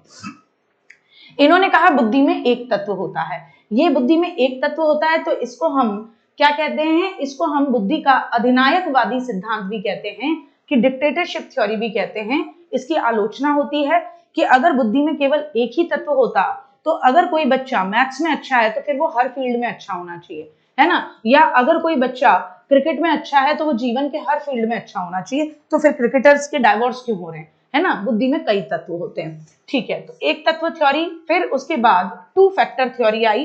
2 फैक्टर थ्योरी किसकी थी बेटा जी, द्वितत्व सिद्धांत किसका था, तो स्पीयरमैन साहब लेकर आए थे। कौन लेकर आए, स्पीयरमैन साहब लेकर आए 1904 में। इन्होंने 2 फैक्टर दिए, एक बताया जी फैक्टर, एक बताया एस फैक्टर। जी फैक्टर सामान्य फैक्टर होता है, दिन प्रतिदिन के काम हम जनरल फैक्टर से करते हैं। एस फैक्टर क्या है, एस फैक्टर स्पेशल फैक्टर होता है, जो हमारे अंदर विशेष क्या है, जो हमने अनुभव से ट्रेनिंग कर करके हमने कौन कौन सी नई स्पेशल एबिलिटीज अर्न की हैं या प्राप्त की हैं, वो स्पेशल फैक्टर होते हैं। तो कई सारे एस फैक्टर हो सकते हैं, जी फैक्टर एक ही होता है। जिस व्यक्ति का जी फैक्टर स्ट्रांग होगा वो आगे बढ़ेगा। फिर इसके बाद इन्होंने ही 3 फैक्टर थ्योरी दी। इन्होंने ही कौन सी थ्योरी दी, तो आप कहोगे इन्होंने ही 3 फैक्टर थ्योरी दी थी। स्पीयरमैन ने ही 3 फैक्टर थ्योरी दी। इस 3 फैक्टर थ्योरी में स्पीयरमैन साहब ने कहा कि एक और फैक्टर होता है जिसको इन्होंने स्मॉल फैक्टर यानी ग्रुप फैक्टर नाम दे दिया। क्या नाम दे दिया, ग्रुप फैक्टर होता है। तो एक जी फैक्टर, एक एस फैक्टर, एक ग्रुप फैक्टर इन्होंने बोल दिया। याद है ना, साथ साथ बोलते चलो गुड्डा। फिर उसके बाद थॉर्नडाइक भैया आते हैं, वो कहते हैं नहीं, इन्होंने नाम दिया बालू परमाणु। क्या नाम दिया, बालू परमाणु अणु, कुछ इस तरीके का नाम दिया, बालू परमाणु अणु अणु, है ना। क्या बोलते हैं, बालू परमाणु अणु, मात्रा का सिद्धांत, मात्रा का सिद्धांत। और क्या था इन्होंने, और क्या बोलते हैं इसे, बालू परमाणु अणु, एटम, एटम थ्योरी, या रेत का जो कण होता है उसका सिद्धांत इन्होंने नाम दिया। किसने दिया, थॉर्नडाइक ने दिया। इन्होंने कहा कई तरीके की बुद्धि होती है और बुद्धि में कई सारे तत्व होते हैं, जैसे रेत के कई सारे कण होते हैं, ऐसे ही बुद्धि के अंदर कई सारे तत्व होते हैं जिनसे मिलकर हम काम करते हैं। ये भी बहुत ज्यादा नहीं चला। उसके बाद कौन आता है बेटा जी, उसके बाद थर्स्टन का आता है समूह कारक सिद्धांत, ग्रुप फैक्टर थ्योरी। समूह कारक सिद्धांत किसका है बेटा जी, साथ बोलो, समूह कारक सिद्धांत किसका है, ग्रुप फैक्टर थ्योरी किसकी है बेटा जी, थर्स्टन। धक्का देते हैं, बोलो मेरे साथ, याद होना चाहिए गुड्डा। समूह कारक थ्योरी किसकी है, तो बोलो मेरे साथ, थर्स्टन, यानी जो धक्का देते हैं। इन्होंने कहा कि 13 तरीके की हमारे पास ग्रुप होता है, 13 तरीके की प्राइमरी मेंटल एबिलिटीज का, प्राथमिक मानसिक योग्यताओं का। फिर कहा उनमें से 7 प्राइम मिनिस्टर बोल रहे, 7 प्राथमिक मानसिक योग्यताएं, प्राइमरी मेंटल एबिलिटीज बहुत इंपॉर्टेंट हैं। 7 प्राथमिक मानसिक योग्यताएं। लोगों ने पूछा कौन सी प्राथमिक मानसिक योग्यताओं का ग्रुप होता है हम सबके दिमाग में, तो इन्होंने कहा 7 प्राथमिक मानसिक योग्यताएं होती हैं, जिसको हम कहते हैं SNVW। गुड्डा बोलो, SNVWMRP। क्या नाम दिया? SNVWMRP। ठीक है ना? Spatial, numerical, verbal, word memory, reasoning और परसेप्शन यानी प्रत्यक्षीकरण। तो ये याद होना चाहिए। फिर ये भी ज्यादा नहीं चली तो उसके बाद आई जिसे हम नमूना, प्रतिदर्श या सैंपल कहते हैं। नमूना, प्रतिदर्श या क्या कहते हैं? सैंपल थ्योरी, या क्या कहते हैं? Sample theory. अब सैंपल, थॉमस जो है वो उसका बेटा थॉमसन, थॉमस का बेटा उसका सैंपल है। थॉमसन, थॉमस का बेटा उसका सैंपल है। तो इस थ्योरी ने कहा कि जब भी कोई प्रॉब्लम आती है तो हम अपनी पुरानी योग्यताओं में से थोड़ा थोड़ा सैंपल लेकर एक नई योग्यता बना लेते हैं। यहां तक क्लियर हो गए? फिर उसके बाद एक और व्यक्ति आया जिनका नाम था जेपी गिलफर्ड। जेपी गिलफर्ड साहब ने 3D मॉडल दिया। कौन सा 3D मॉडल कहा जाए? 3D मॉडल कहा जाए, त्रिविमीय मॉडल कहा जाए, त्रिविमीय या त्रिआयामी मॉडल कहा जाए, त्रिआयामी मॉडल कहा जाए, या बुद्धि संरचना का मॉडल कहा जाए। किसका मॉडल कहा जाए बेटा जी? या बुद्धि संरचना का मॉडल कहा जाए। ये लाने वाले कौन हैं? JP Gilford. कौन है बेटा जी? JP Gilford. इनसे कहा गया कि बताइए बुद्धि के कितने आयाम होते हैं? तो इन्होंने कहा बुद्धि के 3 आयाम होते हैं। एक, कोई भी प्रॉब्लम आती है तो हम उस पर संक्रिया या ऑपरेशन कैसे करते हैं। फिर वो जो प्रॉब्लम है उसकी विषय वस्तु कंटेंट क्या है, यानी वो प्रॉब्लम दृश्य है, रीजनिंग है, वर्बल है ना, व्यवहारिक है या प्रतीकात्मक है, वो प्रॉब्लम कैसी है। और अंत में इन्होंने बताया कि तीसरा आयाम होता है उत्पाद। इनके शुरुआती ब्लॉक से 120, फिर ब्लॉक हुए 150 और वर्तमान में 3D मॉडल के अंदर कोष्टकों की संख्या कितनी है? तो आप कहेंगे वर्तमान में कोष्टकों की संख्या 180 है। वर्तमान में कोष्टकों की संख्या कितनी है? बोलेंगे 180 है। बहुत बढ़िया, बहुत बढ़िया। कौन है ये मेरा बच्चा? OCP, रागिनी, है ना? ऑपरेशन, कंटेंट एंड पी से प्रोडक्ट। लव यू मेरा बच्चा। आगे बढ़ेंगे। 3D मॉडल हो गया, ये मॉडल हो गया। कैरोल का ले लूं, कैरोल का ले लूं, कैरोल का 3 स्ट्रेटम ले लो। फिर कैरोल आई, कैरोल, कैरोल ने कहा 3 क्या कहेंगे? त्रिस्तरीय, स्तर है, स्तर, लेवल एक के ऊपर, त्रिस्तरीय मॉडल यानी 3 स्ट्रेटम मॉडल। 3 स्ट्रेटम कैरोल ने क्या दिया है? 3 स्ट्रेटम मॉडल दिया है कि सामान्य बुद्धि होती है, विस्तृत बुद्धि होती है और संकीर्ण बुद्धि होती है। ठीक है ना साहब? बहुत बढ़िया। फिर बहुत बढ़िया, बहुत बढ़िया। हाँ, पहले रेमंड कैटल ले लेते हैं। कैटल साहब का, कैटल साहब ने कहा जो जी फैक्टर होता है, जो जी फैक्टर होता है, जनरल फैक्टर, वो भी 2 भागों में बटा रहता है। तो कैटल साहब ने जी फैक्टर को 2 भागों में बांटा, ठोस बुद्धि और तरल बुद्धि का सिद्धांत दे दिया। ठोस बुद्धि और तरल बुद्धि का सिद्धांत दे दिया। त से तरल बुद्धि तर्क पर आधारित है, जन्मजात होती है। ठोस बुद्धि, ठोस कब होगी बुद्धि? जब बार बार आप अनुभव करोगे, प्रैक्टिस करोगे, प्रशिक्षण करोगे, तो वो चीजें आपके दिमाग में लॉन्ग टाइम तक बैठ जाती है ना गुड्डा। तो हम क्या कहेंगे? दीदी जिसका 100 है सीटेट में वो नहीं जा सकता। सब किसने कहा? सब आओ, सम्मान समारोह में सब आओगे। जो भी पास हुआ है वो हर बच्चा सम्मान समारोह में आएगा। क्यों आएगा? क्योंकि जब वो आएगा तो वो केवल सम्मान समारोह नहीं है। तुम सीटेट पास कर लेते हो लेकिन तुम्हें ये नहीं पता होता कि तुम्हें करना क्या है।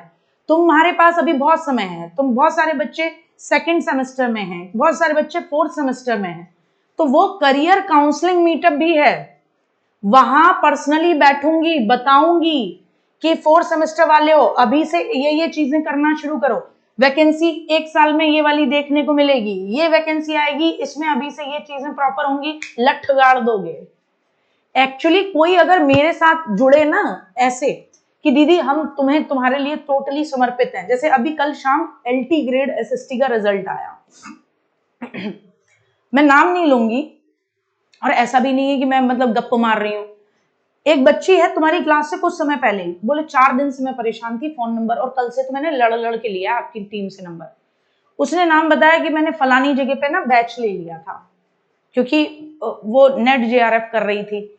तो बोले लेकिन पॉलिटी मुझे कहीं नहीं समझ में आ रही थी, और आपकी यूट्यूब वाली क्लास ही देख के गई थी मैं, थिंकर्स वाली, और सारे क्वेश्चन आपने जो कराए हुए हैं वही आए हुए थे। तो बोले अब आप मुझे बताओ मेंस कैसे करना है। मैंने कहा मैं बताती हूँ मेंस हम कैसे करना है। मैंने कहा मैं तो सोच रही हूँ मेंस के लिए फ्री में करा दूँ। तो कह रही दीदी आप सब लोग कितना फ्री में करा देते हो। मैंने कहा हमें पैसे नहीं कमाने। तो यही सेम सिचुएशन, अगर तुम मुझे शुरू से बताओ ना कि हम सेकंड सेमेस्टर में हैं, समर्पित टू यू दीदी, मैं जेबी वॉटसन बनूंगी तुम्हारे जीवन की, तुम मुझे बच्चा दो, पहले सेमेस्टर में, दूसरे में, तीसरे में, चौथे में भी दे दो, मैं उसे शिक्षक केंद्रीय विद्यालय का, डीपीएस का, ईएमआरएस का, डीट्रिपलएसबी का, एनवीएस का, तुम कहो तो आरआरबी का, तुम कहो तो भाभा एटॉमिक रिसर्च सेंटर का, तुम कहो तो एपीएस का, मैं बना के बताऊंगी उसको कि कैसे बनता है। ठीक है ना। लेकिन क्या है, बच्चे का भटकाव बहुत है। अगर वो ये कह दीदी समर्पित टू यू, बच्चा मैं तुम्हारी गोद में, तो मैं बताऊंगी कि देख ये पढ़, साथ में अपना करता रह जो कर रहा है, साथ में ये पढ़, तो उसके लिए बुला रही हूं मैं, आओ वहां पर बताऊंगी। वीडियो डाल दिए गाजियाबाद में किस जगह पे आना, बढ़िया आना, खाना भी खिला के भेजूंगी, घबराना नहीं है, खाना भी खिला के भेजूंगी। और देखो वैसे तो देखो तुम्हारे मन की बात है, मैं तो मना ही करूंगी कुछ मत लेके आना, लेकिन मुझे पता है तुम मानोगे कहाँ। नहीं कुछ नहीं लाना, कुछ नहीं लाना, आ जाना, ठीक है ना। तो करियर काउंसलिंग भी मीटअप रखी है, सम्मान समारोह नहीं है। क्यों? क्योंकि तुम्हारा क्या सम्मान समारोह करेंगे, तुमने तो सीटेट पास किया। हाँ टीचर्स का तो है एक तरीके से, उनकी जॉब बची है, 50 साल की उम्र में कोई पढ़ रहा है, तो ये तो मुझे भी बढ़िया, मैं व्यवहारवादी ही हूं, तुम अभी तक नहीं समझ पाए, तुम दिल तोड़ देते हो। आओ चलो आगे बताओ, आगे बताओ, तुमसे मैं उत्तर निकलवा रही हूं, तो ये व्यवहारवादी नहीं हूं तो मैं कौन हूं, बताओ जल्दी। अब बताओ, तो कैटल साहब ने ये बता दी, और बताओ बिट्टू कौन था, कैटल ने बता दी थी, कैटल की। बर्ट और बर्नन, आओ चलो आओ आओ आओ, बर्ट और बर्नन, बर्ट व बर्नन की कौन सी बुद्धि थी गुड्डा, तो बोलो बर्ट और बर्नन की थी पदानुक्रमिक बुद्धि। कौन सी? पदानुक्रमिक बुद्धि थी। कौन सी थी? पदानुक्रमिक बुद्धि थी। बर्ट और बर्नन की कौन सी बुद्धि थी? पदानुक्रमिक बुद्धि थी, जिसके अंदर उन्होंने कहा कि देखो भैया स्पेशल फैक्टर सबसे नीचे होता है, सबसे ऊपर जी फैक्टर होता है, वो 2 भागों में बटा होता है, वी वर्बल और एजुकेशनल, और के काइनेटिक और मैकेनिकल में बटा होता है। ठीक है ना। क्लियर हुआ? क्या कहेंगे बर्ट और बर्नन की पदानुक्रमिक बुद्धि। उसके बाद किसकी बुद्धि बताई थी? हाँ, उसके बाद बर्नन की जिनोटाइप, फिनोटाइप और परीक्षण प्राप्तांक से प्राप्त बुद्धि थी। फिर उसके बाद किसकी? बर्नन की। उसके बाद बर्नन की क्या बताई थी? जिनोटाइप बुद्धि।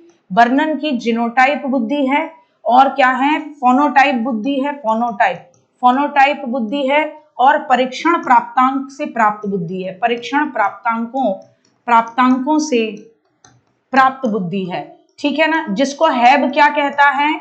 जिनोटाइप बुद्धि केवल अनुवांशिकता से निर्धारित, फोनोटाइप अनुवांशिकता और वातावरण से निर्धारित। तो बर्नन की इस बुद्धि को हैब क्या कहता है? हैब जिनोटाइप को ए बुद्धि कहता है, फोनोटाइप को बी बुद्धि कहता है, परीक्षण प्राप्तांकों को सी बुद्धि कहता है। बहुत बढ़िया, बहुत बढ़िया, बहुत बेहतरीन, बहुत ही आनंदित, बहुत बढ़िया। थॉर्नडाइक नहीं है आंचल, वो थॉर्नडाइक है। ठीक है ना, हो गया अणु का सिद्धांत, परमाणु का सिद्धांत। उसके बाद बताओ कौन रह गया? उसके बाद बताओ भैया जी और कौन रह गया? फिर हार्वर्ड गार्डनर बहुबुद्धि सिद्धांत। हार्वर्ड गार्डनर बहुबुद्धि सिद्धांत किसका है? बहुबुद्धि, बुद्धि ही कई तरीके की है, बहुतत्व नहीं, बहुबुद्धि। बहुतत्व बोल दे, याद रखना, बहुतत्व बोल दे, अणु, परमाणु, मात्रा, या बहुतत्व, मल्टी फैक्टर, बहुतत्व या बहुकारक सिद्धांत वो थॉर्नडाइक का है। लेकिन बहुबुद्धि यानी बुद्धि के कई टाइप्स होते हैं, टाइप्स, मल्टीपल इंटेलिजेंस थ्योरी, वो किसकी है? तो कहोगे हार्वर्ड गार्डनर की। हार्वर्ड गार्डनर कितनी तरीके की बुद्धि बताई है? तो आप कहोगे 9 प्रकार की बुद्धि बताई है, 9 प्रकार की बुद्धि बताई है। बहुबुद्धि सिद्धांत में। उसके बाद अगर मैं बात करूं तो बेंजामिन एस ब्लूम ने आश्चर्यजनक बुद्धि का सिद्धांत दिया कि बुद्धि नाम का कोई तत्व ही नहीं होता। मैं तो इस बात पे आश्चर्यचकित हूं कि लोग काम कैसे करते हैं अलग अलग। आश्चर्यजनक बुद्धि का सिद्धांत किसका है? आश्चर्यजनक बुद्धि का सिद्धांत किसका है? तो आप कहेंगे ये सिद्धांत बेंजामिन एस ब्लूम का है। उसके बाद अगर मैं बात करूं मेरे बच्चे, तो सूचना प्रसंस्करण बुद्धि में दो लोगों के सिद्धांत आते हैं। सूचना प्रसंस्करण बुद्धि में, है ना, या प्रक्रिया प्रधान सिद्धांतों में दो सिद्धांत आते हैं। प्रक्रिया प्रधान सिद्धांतों में या सूचना प्रसंस्करण सिद्धांतों में दो सिद्धांत आते हैं। एक है पास मॉडल, कौन सा? पास मॉडल, और दूसरा है स्टर्नबर्ग का, जिसको हम क्या कहते हैं? त्रितंत्रीय बुद्धि हम इसको कहते हैं। त्रितंत्रीय बुद्धि यानी ट्रायर्किक, है ना, इंटेलिजेंस हम इसको कहते हैं। पास मॉडल किसने दिया? जेपी दास, नागलिरी, कीरवी ने, जिसमें पी का मतलब प्लानिंग, ए का मतलब आप किस चीज पर, किस सूचना पर अटेंशन देते हो, उत्तेजित, अराउजल होता है। एस का मतलब उस सूचना को आप सिमिल्टेनियसली, समकालीन समय पर, सेम समय पे इस्तेमाल करते हो, या दूसरा एस, उसको सक्सेसिव, भविष्य में इस्तेमाल करोगे। स्टर्नबर्ग ने जो त्रितंत्री मॉडल दिया, हाँ, इसके अलावा हमारा क्या बोलते हैं, जेनसन आर्थर का लेवल 1 लेवल 2 बुद्धि। लेवल 1 साहचर्य से रिलेट करता है। हाँ, आर्थर जेनसन का बहुत बढ़िया, लव यू। देखो ये होता है, फिर तुम कहते हो कि दीदी हमें याद नहीं होता। मैं भूल गई, तुम्हें याद रहा। तो अपनी इंटरपर्सनल से ज्यादा इंट्रापर्सनल पे काम करो। तुम बहुत इंटेलिजेंट बच्चे हो, ठीक है ना, बहुत प्यारे बच्चे हो। तो आर्थर जेनसन का ये भी यहीं लिख लो कहीं पे, कोई क्या दिक्कत है? रिवीजन ही तो चल रहा है। आर्थर जेनसन, लेवल 1 लेवल 2 बुद्धि। कौन सी बुद्धि? लेवल 1 बुद्धि और लेवल 2 बुद्धि। लेवल 1 बुद्धि कौन सी? कि जो ये बता सके कि कोई उद्दीपक के चलते कोई घटना हुई है तो उनके बीच का क्या कारण है। लेवल 2 बुद्धि कि कोई समस्या आपके सामने है तो आप उसका तर्क लगाकर अपनी मानसिक क्रिया से आप उस प्रॉब्लम को कैसे समाधान करते हो। स्टर्नबर्ग ने 3 तरीके की बुद्धि बताई। पहली बुद्धि बताई जिसे आप कहते हो घटकीय बुद्धि या विश्लेषणात्मक बुद्धि, दूसरी अनुभवात्मक या सृजनशील बुद्धि, तीसरी संदर्भात्मक या व्यवहारिक बुद्धि होती है। 3 तरीके के घटक बताए हैं संज्ञानात्मक प्रक्रिया में। एक मेटा घटक, एक निष्पादन घटक, और तीसरा कौन सा घटक था भैया? मेटा घटक, निष्पादन घटक, तीसरा कौन सा घटक था? जल्दी बताओ। मेटा घटक, निष्पादन घटक, तीसरा कौन सा घटक था? ज्ञान संग्रहण घटक, है ना, ज्ञान संग्रहण घटक था। ठीक है, हो गया। बताओ क्या दिक्कत है तुम्हें, कोई परेशानी आई? और ये मोस्ट इंपॉर्टेंट टॉपिक है, ये मोस्ट इंपॉर्टेंट टॉपिक है।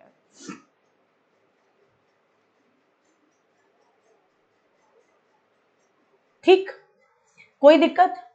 वो तो मैंने बोल दिया ना, मेटा घटक, निष्पादन घटक, सूचना संग्रहण घटक। ठीक है ना? हाँ, आ सकते हैं, सभी आ सकते हैं जो सीटेड पास हैं, जरूर आइए, क्योंकि वहां आपको इंफॉर्मेशन दी जाएगी। ठीक है ना? क्लियर बेटा, मैं हर संडे क्वेश्चन लेकर आती हूँ, है ना। ऐसे तो मैं अभी मैंने जो टॉपिक पढ़ाया 3 क्वेश्चन में उस पर बना दूं लो, लेकिन मैं आपको पूरा पढ़ा रही हूँ, रिवाइज करा रही हूँ, आपको समय दे रही हूँ कि आप घर पे सेल्फ काम करने के लिए खुद को समय दिया करो, कि आप रिवाइज करो। और फिर एक संडे हम मिलेंगे, जितना भी मैंने आपको 7 दिन में पढ़ाया होगा मैं उसके टेस्ट लूंगी, उसके 50 क्वेश्चन लाऊंगी। टॉपिक के बाद मैंने अब रिवाइज कराया, मैं 5 क्वेश्चन पूछूंगी, तुम्हें याद होंगे। मुझे लॉजिक नहीं नजर आता, क्योंकि ये सीटेट का एग्जाम नहीं है कि टॉपिक के बाद में क्वेश्चन कराऊंगी। क्यों? क्योंकि अंडरस्टैंडिंग की बात है, यहाँ रट्टा मारना है। मैं तुम्हें रटा रही हूँ, टाइम दे रही हूँ, और फिर कह रही हूँ तुम्हें कितना याद है, तुम आ जाओ। ठीक है ना? फिर मैं क्या कह रही हूँ कि तुम्हें कितना याद है, तुम आ जाओ, ये वाला मामला है। ठीक है ना? आ जाओ। अब हम बात करेंगे बुद्धि के मुद्दों की बात करेंगे। तो भैया देखो, अब कुछ इंपॉर्टेंट फैक्ट है बुद्धि टॉपिक से, उसको बहुत इंपॉर्टेंट है, उस पर आपको पूरा ध्यान देना है। ठीक है ना? हाँ, उस टॉपिक से अलग भी होते हैं ताकि आप नेक्स्ट टॉपिक के लिए भी प्रिपेयर हो जाओ। तो जो नया टॉपिक है उससे भी चीजें लेकर आती हूँ कि जैसे नेक्स्ट टॉपिक पे हम इन टॉपिक पे चलेंगे तो इनके क्वेश्चंस भी ले लेते हैं। ठीक है ना? तो ये आसान हो जाता है। अभी क्या है, ये एग्जाम का नेचर समझो, मैं तुमसे ज्यादा बेस्ट चीज जानती हूँ, तुम्हारे हित में ज्यादा चीजें जानती हूँ। ये मैथ्स नहीं है जिसकी मैं रोज प्रैक्टिस क्वेश्चन दूंगी, इसमें तुम्हें रटना है। क्वेश्चन दूंगी, तुम वो पढ़ा हुआ ही है, तुम हैंड टू हैंड उसको देख के बता दोगे, नहीं, मजा ही नहीं है। घर पे रिवाइज करो, संडे मिलो, 50 क्वेश्चन को करो, जितना पढ़ा है उस सारे से रिलेटेड, बहुत बढ़िया तरीके से जाएगा। बुद्धि शब्द सबसे पहले 1885 में फ्रांसिस गाल्टन ने दिया। किसने दिया? Francis Galton. ये वही फ्रांसिस गाल्टन है, नाम याद हो न हो तो बता दूं, ये वही फ्रांसिस गाल्टन है जिन्हें सुजनन शास्त्र के पिता माना जाता है। ये वही फ्रांसिस गाल्टन है जिन्हें हम क्या कहते हैं? सुजनन शास्त्र के पिता, यानी फादर ऑफ यूजेनिक्स। क्या कहेंगे? फादर ऑफ यूजेनिक्स कहते हैं, याद है? इन्हें ही हम यूजेनिक्स, सुजनन शास्त्र के पिता कहते हैं। क्या कहते हैं? सुजनन शास्त्र के पिता। इन्होंने ही एक किताब लिखी थी, बुक लिखी थी। बुक का नाम क्या था? Heredity genius. नाम आ रहा होगा याद, ये भी पहले हम पढ़ चुके हैं। बुक का नाम था हेरेडिटी जीनियस। बुक का नाम क्या था? Heredity genius. तो बुद्धि शब्द 1885 में फ्रांसिस गाल्टन ने दिया। बुद्धि शब्द जो फ्रांसिस गाल्टन ने, यानी इंटेलिजेंस शब्द सबसे पहले फ्रांसिस गाल्टन ने दिया है। हेरिडिटी जीनियस है, जनरस नहीं है बेटा, जीनियस। ये फ्रांसिस गाल्टन सुजनन शास्त्र यानी यूजेनिक्स के फादर हैं। इन्होंने एक किताब लिखी हेरिडिटी जीनियस, जिसमें इन्होंने व्यक्तिगत विभिन्नता के बारे में सबसे पहले बात की है। बुद्धि में मानसिक आयु का मापन करते हैं। बुद्धि में आप किसका मापन करते हो? मेंटल एज का मापन करते हो, कि आपकी बुद्धि यानी आपका दिमाग की उम्र कितनी है, क्या आपकी शारीरिक उम्र की जितनी ही है। बुद्धि का सबसे पहला परीक्षण बुद्धि का 1905 में हुआ था, फ्रांस में हुआ था। दो लोगों ने मिलकर किया था, अल्फ्रेड बिने और थियोडोर साइमन ने बुद्धि का पहला सफल परीक्षण किया था, मापन किया था। और याद रखना, इसमें प्रश्न पूछे गए थे जिनके जवाब दिए गए थे। इसमें प्रश्न पूछे गए थे जिनके जवाब दिए गए थे, यानी ये शाब्दिक मापन था। कैसा था? शाब्दिक व व्यक्तिगत मापन था। शाब्दिक और कैसा मापन था? व्यक्तिगत मापन था। शाब्दिक और व्यक्तिगत मापन था। शाब्दिक का मतलब प्रश्न पूछे गए, जवाब दिए गए। व्यक्तिगत का मतलब ग्रुप में इंटेलिजेंस नहीं मापी गई थी, यानी इंडिविजुअली क्वेश्चंस पूछे गए थे, जवाब दिए गए थे। तो 1905 में बुद्धि का पहला परीक्षण थियोडोर साइमन और अल्फ्रेड बिने करते हैं, फ्रांस में करते हैं। ये जो परीक्षण होता है ये वर्बल था, शाब्दिक था, और इसमें इंडिविजुअल प्रश्न पूछे जाते हैं। ठीक सा?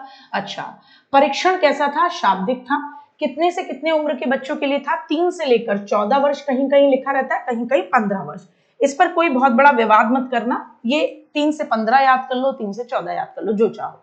तो 3 से 15 साल के बच्चों के लिए, और प्रश्नों की संख्या रखी गई थी 30 प्रश्नों की संख्या रखी गई थी 30। बिल्कुल बिल्कुल बियॉन्ड आईक्यू किताब स्टर्नबर्ग की है, जिन्होंने बुद्धि का त्रितंत्रीय सिद्धांत दिया है, ट्रायर्किक थ्योरी दी है।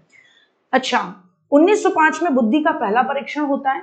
1908 में ही बिने साहब मानसिक आयु का कंसेप्ट देते हैं कि हम बुद्धि में मापेंगे क्या, कि हम दिमाग की आयु को मापेंगे। जैसे हमारे शरीर की उम्र होती है, ऐसे ही हमारी मानसिक उम्र होती है, हमारे दिमाग की उम्र होती है।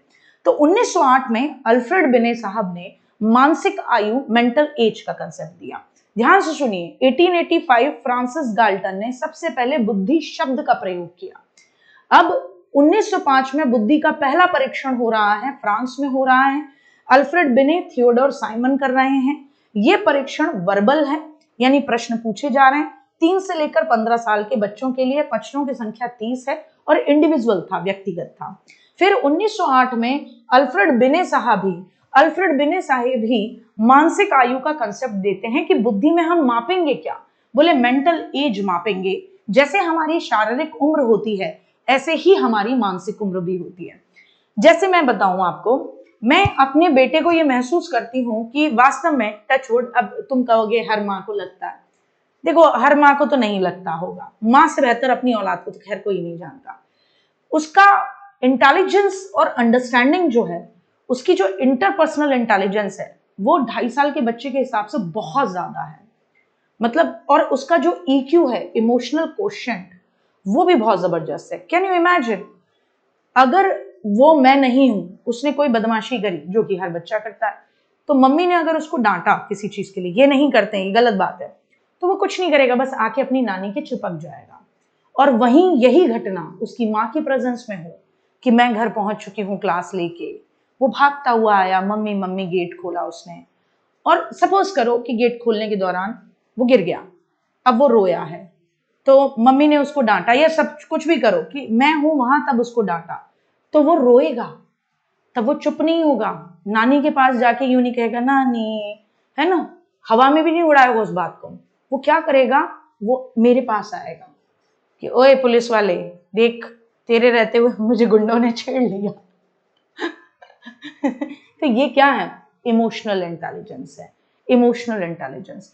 तो ऐसे ही हम सबकी मेंटल एज भी होती है कि हम मानसिक तौर पर किस उम्र में जी रहे हैं। बहुत सारे लोग होते हैं ना, आपने देखा होगा कि वैसे बहुत मतलब शारीरिक तौर पर उम्र बहुत है, लेकिन बुद्धि एकदम कैसी होती है, बिल्कुल एकदम ही, जैसे अभी एक गुड़िया बोल रही थी, मेरी मम्मी कहती है कि बुद्धि तेरी मोटी है, तो मम्मी मानसिक आयु के कंसेप्ट में उस गुड़िया को बहुत नीचे रख रही है ना। तो मानसिक आयु यानी दिमाग की उम्र, मेंटल एज MA, यानी आपके एज जो है, वास्तविक आयु जो है आपकी, जिसको बोलते हैं क्रोनोलॉजिकल इंटेलिजेंस, उसके अकॉर्डिंग आपकी मानसिक या बौद्धिक योग्यता कितनी है, आपका दिमाग कितना अच्छा काम करता है, उसको बोलते हैं मेंटल एज। और वास्तविक आयु या कालानुक्रमिक आयु क्या होती है, आपकी शारीरिक आयु। क्या होती है, आपकी शारीरिक आयु को आप CA, कालानुक्रमिक आयु या क्रोनोलॉजिकल एज बोलते हो। अब हुआ क्या बेटा जी, ध्यान से समझना, हुआ क्या, बहुत ध्यान से समझना। 1912 में स्टर्न नाम के व्यक्ति ने 1912 में IQ का कंसेप्ट दिया, लेकिन इसका कंसेप्ट जो था, इसका फॉर्मूला जो था, वो अधूरा था। IQ यानी इंटेलिजेंट क्वोशिएंट, कि आपकी बुद्धि की लब्धि, कि आपकी बुद्धि कितनी है ये मापा जाए, आपकी बुद्धि कितनी है, ठीक है ना, ये मापा जाए। तो आपकी बुद्धि कितनी है ये मापा जाए, इसके लिए 1912 में स्टर्न ने IQ का कंसेप्ट दिया, लेकिन ये फॉर्मूला अधूरा था। MA/C, उन्होंने सिर्फ दिया मानसिक आयु अपॉन में आपकी क्रोनोलॉजिकल एज यानी वास्तविक आयु। लेकिन इस हिसाब से पॉइंटों में बुद्धि निकल रही थी कि दीपक की बुद्धि कितनी, दीपक की बुद्धि है 105.2, अरे साहब ऐसे, या पूजा की बुद्धि कितनी कि 103.1, अरे भाई ऐसे कैसे, तो ये बड़ा दिक्कत थी, ये बड़ी प्रॉब्लम थी। तो इस प्रॉब्लम का निदान किया 1916 में टर्मन ने। किसने किया, 1916 में टर्मन ने इस प्रॉब्लम का सलूशन किया। किसने किया बेटा जी, तो कहोगे 1916 में टर्मन ने इसका संशोधन किया। टर्मन कहां पढ़ रहा था, तो आप कहोगे टर्मन स्टैनफोर्ड यूनिवर्सिटी में पढ़ रहा था। कहां पढ़ रहा था, स्टैनफोर्ड यूनिवर्सिटी का छात्र था टर्मन। तो टर्मन ने ये सूत्र जब आया तो 1916 यानी 4 साल बाद इस सूत्र में चेंज करा और इसमें कहा सिर्फ इंटू 100 कर दीजिए, यानी आपकी मानसिक आयु अपॉन में आपकी वास्तविक आयु इंटू 100, इससे आपका IQ बहुत आसानी से निकल पाएगा। मेरी बात को समझ गए, मेरी बात को समझ गए, मेरी बात को समझ गए, कोई दिक्कत किसी को? हाँ, तो टर्मन ने ये परिवर्तन जो था वो कर दिया। क्या कर दिया, टर्मन ने ये परिवर्तन कर दिया, ठीक। अच्छा, अब देखिए बुद्धि परीक्षणों में संशोधन की बात करते हैं। तो याद होगा सबको, बुद्धि का पहला परीक्षण किसने किया था, जल्दी से बताओ, बुद्धि का पहला परीक्षण किसने किया था? बहुत शानदार, बहुत शानदार, साथ ही साथ याद कर पाया करो। मैं पानी ले आऊं यार, मैं फिर थोड़ा सा, बताओ जल्दी बताओ।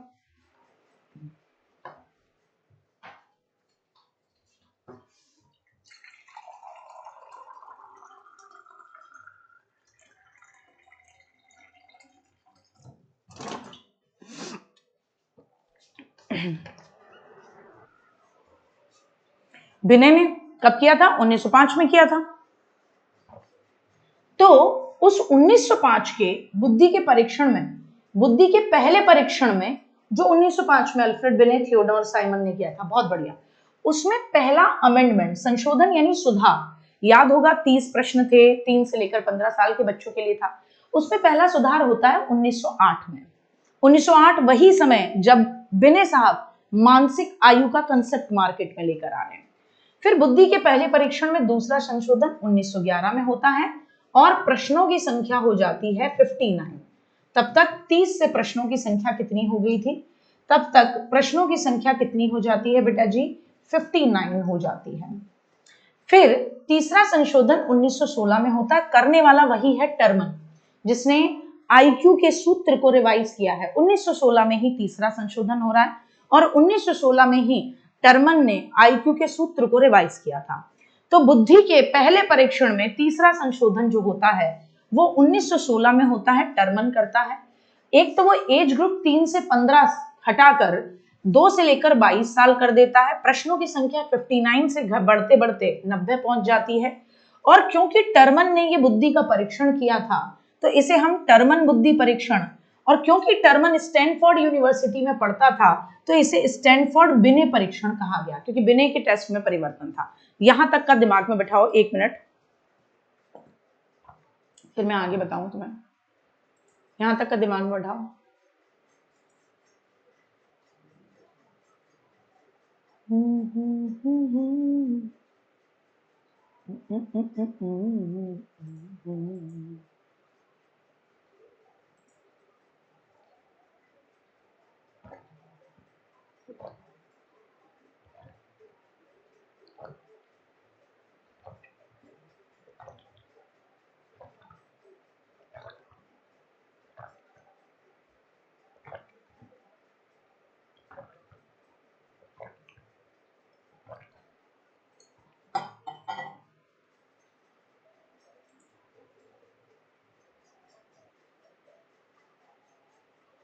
आगे वाला सलाद, निधि सलाद खाना है, स्लाइड अभी बताऊंगी, ठीक।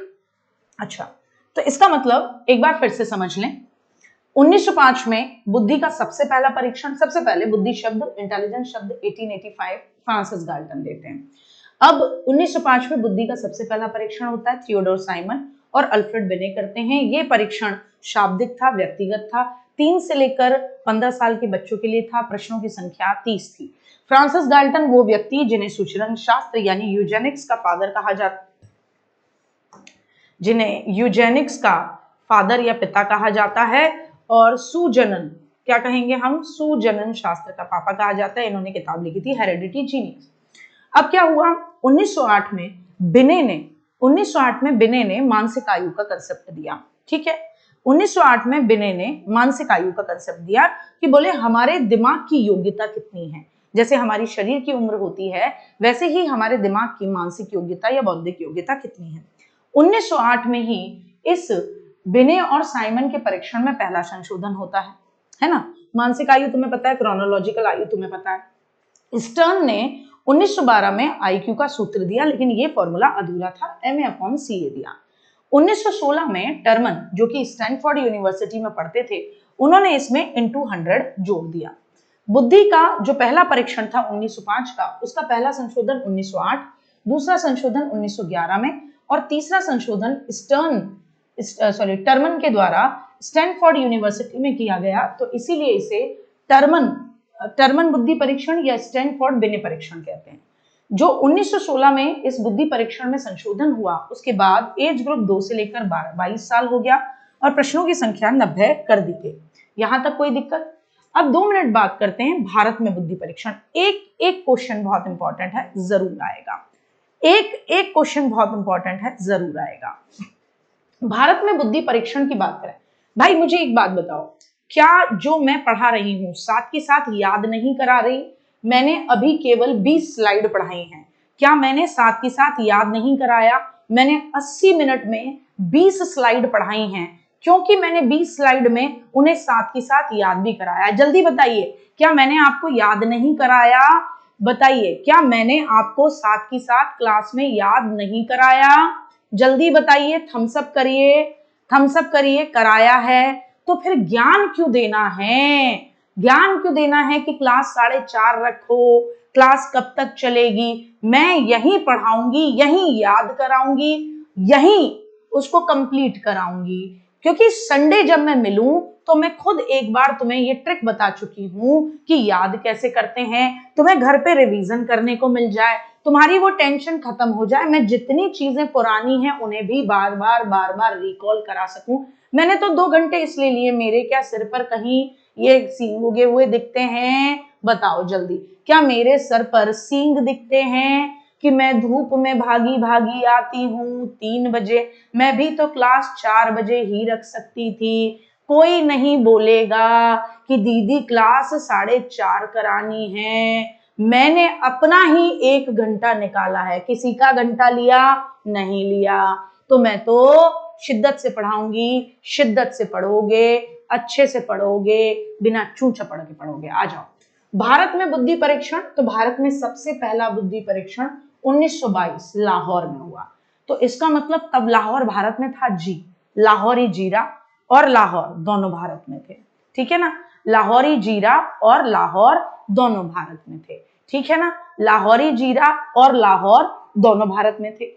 तो भारत में पहला बुद्धि परीक्षण, सारे अंग्रेजों के में नहीं हो रहे, ठीक है ना, सारे अंग्रेजों के में नहीं हो रहे हैं। जिसने भी आगे बोला कि दीदी है ना, तो तुरंत की तुरंत याद रखना, नागमणि यहाँ पे भी दे दूंगी और यहाँ ब्लॉक हो जाओगे, बोलने की आजादी छिन जाएगी। सोच समझ के बोलना है, ठीक है ना, सोच समझ के बोलना है।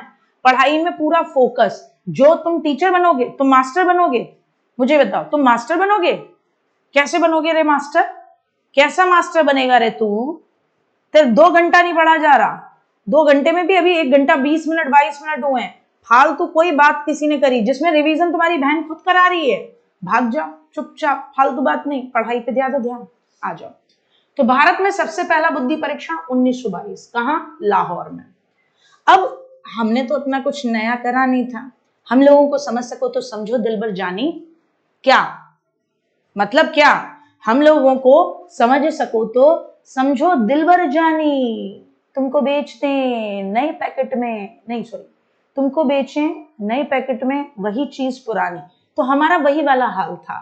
हमने क्या करा, 1922 में जो परीक्षण बना है हमारा लाहौर में, वो बिने साहब का जो 1905 का टेस्ट है, हमने भी उसे हिंदुस्तानियों के अकॉर्डिंग बदल दिया। ठीक साहब, तो इसे हमने बना दिया हिंदुस्तानी बिने परफॉर्मेंस स्केल। क्या बना दिया? हिंदुस्तानी बिने परफॉर्मेंस स्केल। क्यों बना दिया? क्योंकि ये अल्फ्रेड बिने का 1905 वाला जो टेस्ट था, उसी को हिंदुस्तानियों के अकॉर्डिंग यानी भारतीयों के अकॉर्डिंग बदलाव कर दिया। तो सोचो क्या बदलाव किए होंगे। ये टेस्ट कहां बना था? FG कॉलेज में बना था। FG कॉलेज में इसे किसने बनाया था? CH राइज ने। तो राइज होते हैं चावल। क्या कहेंगे? राइज होते हैं चावल। राइज होते हैं क्या? चावल। राइज होते हैं क्या? चावल। तो साहब बेटा किसी की क्लास नहीं चलती है, किसी की क्लास नहीं चलती। 4 से 5 मेरी खुद की क्लास चलती थी, वही क्लास है। उससे पहले भी मेरी ही क्लास चलती थी और तुम्हारा फ्री टाइम होता था, वो भी मेरी ही क्लास है। कोई एक भी एक्सक्यूज जिसको देना हो, मैं हाथ जोड़ के निवेदन करती हूँ कि आप क्लास को लीव कर सकते हैं। उस बच्चे को जिसके पास बहाने हैं, उसके पास पास होने का विकल्प नहीं है, क्योंकि उसके पास बहाने बहुत हैं साहब। तो वो बहानों को रखो साइड में। ऐसा कौन मिलेगा जो तुम्हें क्लास में याद करा दे रहा है? फिर बहाने। तर्क, तार्किक, गणितीय योग्यता बुद्धि होना अच्छी बात है, कुतर्की क्यों बनते हो? आ जाओ। तो मैं 5 बजे के बाद पढ़ा रही हूँ, बताएं मुझे निधि, क्या 5 बज चुके हैं? क्यों चाह रही है मैं तेरे चावल फ्राइज कर दूं? हैं, फ्राई चावल बनाऊं तेरे, मान जा। तो 1922 में लाहौर में बिने साहब के परीक्षण में ही परिवर्तन हुआ। तो हिंदुस्तानी बिने परीक्षण, क्या कहेंगे? हिंदुस्तानी बिने परफॉर्मेंस स्केल बनता है, 1922 में बनता है। और FG कॉलेज में, कहां बनता है? FG कॉलेज में बनता है। लाने वाले कौन थे? CH राइस थे। कौन थे? CH राइस थे। कौन थे? CH राइस थे। FG कॉलेज, कॉलेज का नाम क्या है? फॉरेन गो। कॉलेज का नाम फॉरेन गो। तुम्हारे यहाँ कोई पाकिस्तानी आ जाए, हम क्या कहेंगे? फॉरेन गो, FG कॉलेज। और फिर कौन थे प्रोफेसर साहब? CH rice. CH rice, CH rice. तो इसके अंदर 35 प्रश्न थे और 7 सब क्वेश्चन थे। ठीक साहब, कितने थे? 35 क्वेश्चन और क्या कहेंगे? 35 क्वेश्चन, 35 क्वेश्चन और क्या कहेंगे? 35 क्वेश्चन और फिर उसके बाद 7 सब क्वेश्चन। अच्छा, कुछ स्पेशल भारतीय साइकोलॉजिस्ट जिन्होंने बुद्धि परीक्षण पर काम किया कौन कौन से हैं? याद रखना, भारतीय कौन कौन से हैं? एक तो लज्जा शंकर झा, एक जलोटा, एक सोहनलाल भाटिया। लज्जा शंकर झा, जलोटा, सबके याद करा दूंगी, सोहनलाल भाटिया। अनूप जलोटा जी हैं, एक भजन गायक थे, फिर वो चले गए कहाँ, क्या था वो, बिग बॉस में। फिर पता पड़ा उनकी तो भैया 26-27 साल की गर्लफ्रेंड थी और वो भगवान जी के भजन गाते थे। अनूप जलोटा ऐसे शिव जी के भजन गा रहे हैं, ऐसे बजरंगबली जी के भजन गा रहे हैं। वहां जाके पता पड़ा बिग बॉस में कि जलोटा साहब का तो लोटा ही गुड़का हुआ है, ठीक है ना। तो लज्जा शंकर झा, जलोटा और सोहनलाल भाटिया ये प्रमुख भारतीय जिन्होंने बुद्धि पर काम किया। अब देखो साहब, बुद्धि, अब बात समझनी है। बुद्धि परीक्षण, बुद्धि परीक्षण करेंगे कल से। बुद्धि परीक्षण कल से पढ़ेंगे, लेकिन मेरी बात को ध्यान से समझ लो, जो क्वेश्चन पूछता है बस इसके बाद तुम्हारा मामला खत्म हो जाता है, ठीक है ना। नहीं वो वाले जलोटा नहीं है, लेकिन हम याद जब करते हैं तो उसी तरीके से करवाती हूँ मैं याद। बुद्धि परीक्षण दो तरीके के होते हैं। तुम्हारी बुद्धि या तो सबकी मिलकर मैं आंक लूं तो मुझे पता है, और इंडिविजुअल जैसे तुम कमेंट करते हो तो मैं आंक लेती हूँ तुम्हारी बुद्धि कहाँ चल रही है। तो बुद्धि दो तरीके की परीक्षणों से आंकी जाती है। बुद्धि के दो परीक्षण होते हैं, एक होता है जिसको हम बोलते हैं व्यक्तिगत, एक होता है जिसको बोलते हैं सामूहिक। व्यक्तिगत बुद्धि परीक्षण और सामूहिक बुद्धि परीक्षण। व्यक्तिगत बुद्धि परीक्षण भी दो तरीके के होते हैं, शाब्दिक और अशाब्दिक। यानी मैं तुमसे क्वेश्चन पूछूंगी, तुम मुंह से बोल के जवाब दोगे, या मैं तुमसे लिखित में प्रश्न पूछूंगी, तुम लिखकर मुझे जवाब दोगे, ठीक है ना। क्या करेंगे, या तो मैं लिखकर जवाब दूंगी, मतलब लिख के क्वेश्चन पूछूंगी, तुम लिख के जवाब दोगे, या मैं बोलूंगी तुम जवाब दोगे। अशाब्दिक यानी नॉन वर्बल। अशाब्दिक का मतलब मैं तुम्हें कोई काम करने के लिए दूंगी, मैं तुम्हें क्या कहूंगी, कुछ काम करने के लिए दूंगी, उसका मतलब अशाब्दिक में मैं तुमसे क्वेश्चन नहीं पूछूंगी, ठीक है ना। अशाब्दिक में मैं तुमसे क्वेश्चन नहीं पूछूंगी, ना मैं तुम्हें लिखने के लिए दूंगी, मैं तुम्हें कुछ काम करने के लिए दूंगी। मतलब मैं तुम्हें कहूंगी कि ये पेपर लो, इससे कुछ अच्छा सा बना दो, क्रिएटिविटी चेक कर लूंगी तुम्हारी, तुम्हारा आईक्यू कैसा है। मैं तुम्हें एक पजल दे दूंगी, उसमें मैं तुम्हें कह दूंगी कि चलो इसमें से चूहे को बाहर निकालो। मैं तुम्हें ब्लॉक्स दे दूंगी कि इन ब्लॉक्स को जोड़ के बिल्डिंग बनाओ, ऐसा कुछ मैं तुम्हें दे दूंगी। तो ये अशाब्दिक, जिससे तुम्हारी बुद्धि मापी जाए। ग्रुप में भी, ग्रुप में सामूहिक बुद्धि जो होती है ग्रुप में मापी जाती है, उसके भी दो टाइप होते हैं, शाब्दिक और अशाब्दिक। शाब्दिक और अशाब्दिक, समझ गए। शाब्दिक जिसमें लिखकर या बोलकर आप प्रश्नों के जवाब दोगे और मैं तुम्हारी बुद्धि चेक करूंगी। अशाब्दिक जिसमें शब्दों का प्रयोग नहीं होता, क्योंकि अशाब्दिक में, ध्यान से सुनना, अशाब्दिक में शब्दों का प्रयोग नहीं होता, तो यहां या तो तुम्हें कुछ परफॉर्म करने के लिए दिया जाता है, तो इसे आप क्रियात्मक परीक्षण बोलते हो। क्या बोलते हो इसे, आप बोलते हो क्रियात्मक। क्या बोलते हो, क्रियात्मक परीक्षण बोलते हो। क्या बोलते हो, क्रियात्मक परीक्षण। यानी मैं तुम्हें कुछ परफॉर्म करने के लिए देती हूं, निष्पादन परीक्षण या क्रियात्मक परीक्षण आप इसको बोलते हो। या फिर मैं तुम्हें पेन और पेंसिल देती हूं कि इससे तुम कुछ ड्रॉ करो या चूहे को बाहर निकालो। तो यह अशाब्दिक परीक्षण होता है जिससे बुद्धि मापी जाती है। अशाब्दिक परीक्षण या तो परफॉर्मेंस टेस्ट होते हैं या पेन पेपर टेस्ट होते हैं। परफॉर्मेंस टेस्ट में तुम्हें कोई चीज परफॉर्म करनी है, बनानी है। पेन पेपर टेस्ट में तुम्हें या तो पिक्चर कंप्लीट करनी है, चूहे को बाहर निकालना है, या अधूरी पिक्चर को पूरा करना है बुद्धि के लिए। ठीक साहब, तो बुद्धि के दो परीक्षण, साथ बोलो जल्दी। बुद्धि के दो परीक्षण, एक व्यक्तिगत, एक आपका सामूहिक। व्यक्तिगत के भी दो प्रकार, शाब्दिक अशाब्दिक। सामूहिक के भी दो प्रकार, शाब्दिक अशाब्दिक, वर्बल नॉन वर्बल। कोई दिक्कत यहां तक में? ठीक साहब, अब देखो ध्यान से सुनना। अगर मैं बात करूं किसकी, अशाब्दिक की, अशाब्दिक बुद्धि परीक्षण जिनको हम परफॉर्मेंस यानी कि जिसमें हम क्रियात्मक परीक्षण या पेन पेपर टेस्ट भी बोलते हैं, उनके कुछ एग्जाम्पल दे रही हूं, तुम ध्यान से समझना। Block design test, block design test यानी आकृति फलक परीक्षण। ब्लॉक मैंने आपको दिए और मैंने आपसे कहा इस ब्लॉक से कोई डिजाइन बनाओ। मैंने आपको कुछ ब्लॉक्स दिए और आपसे कहा इस ब्लॉक से डिजाइन बनाओ। तो ये पेन पेपर पे हो रहा है, शब्द मैंने कोई क्वेश्चन दिया है जिसको तुम लिखकर या बोलकर बताओगे। तुम क्या करोगे बेटा, क्रियात्मक परफॉर्म करोगे, तुम वो बनाकर मुझे दिखाओगे। दिखाओगे या नहीं? अरे भाई बोल तो दिया करो, दिखाओगे या नहीं?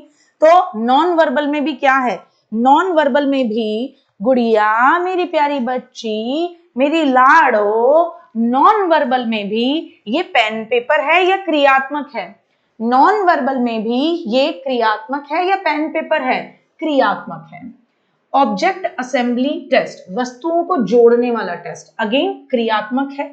चित्र की पूर्ति करनी है, चित्र को जोड़ना है, जैसे पजल देते हैं ना हम, चित्र को जोड़ना है, ये भी क्रियात्मक है। और ड्राइंग बनानी है, अब ड्राइंग बनाने के लिए पेन और पेपर का इस्तेमाल करोगे तो ये पेपर पेंसिल टेस्ट होता है। ठीक साहब? अच्छा, ड्रॉ अ मैन टेस्ट, एक इंसान को ड्रॉ करो, तो ड्रॉ करना है तो अगेन ये भी pen paper pencil paper test है। ठीक साहब? ब्लॉक बिल्डिंग टेस्ट क्रियात्मक हो गया। अब देखिए ध्यान से सुनिएगा भैया जी, नॉन वर्बल टेस्ट क्या होते हैं, ये एक अलग लाइन हो गई, यहां से एक अलग बात शुरू हो रही है। नॉन वर्बल अशाब्दिक परीक्षण, इनमें शब्दों का प्रयोग नहीं होता। तो किसके लिए बना रहे हैं फिर हम शब्दों का प्रयोग नहीं होता? ठीक है ना, है ना?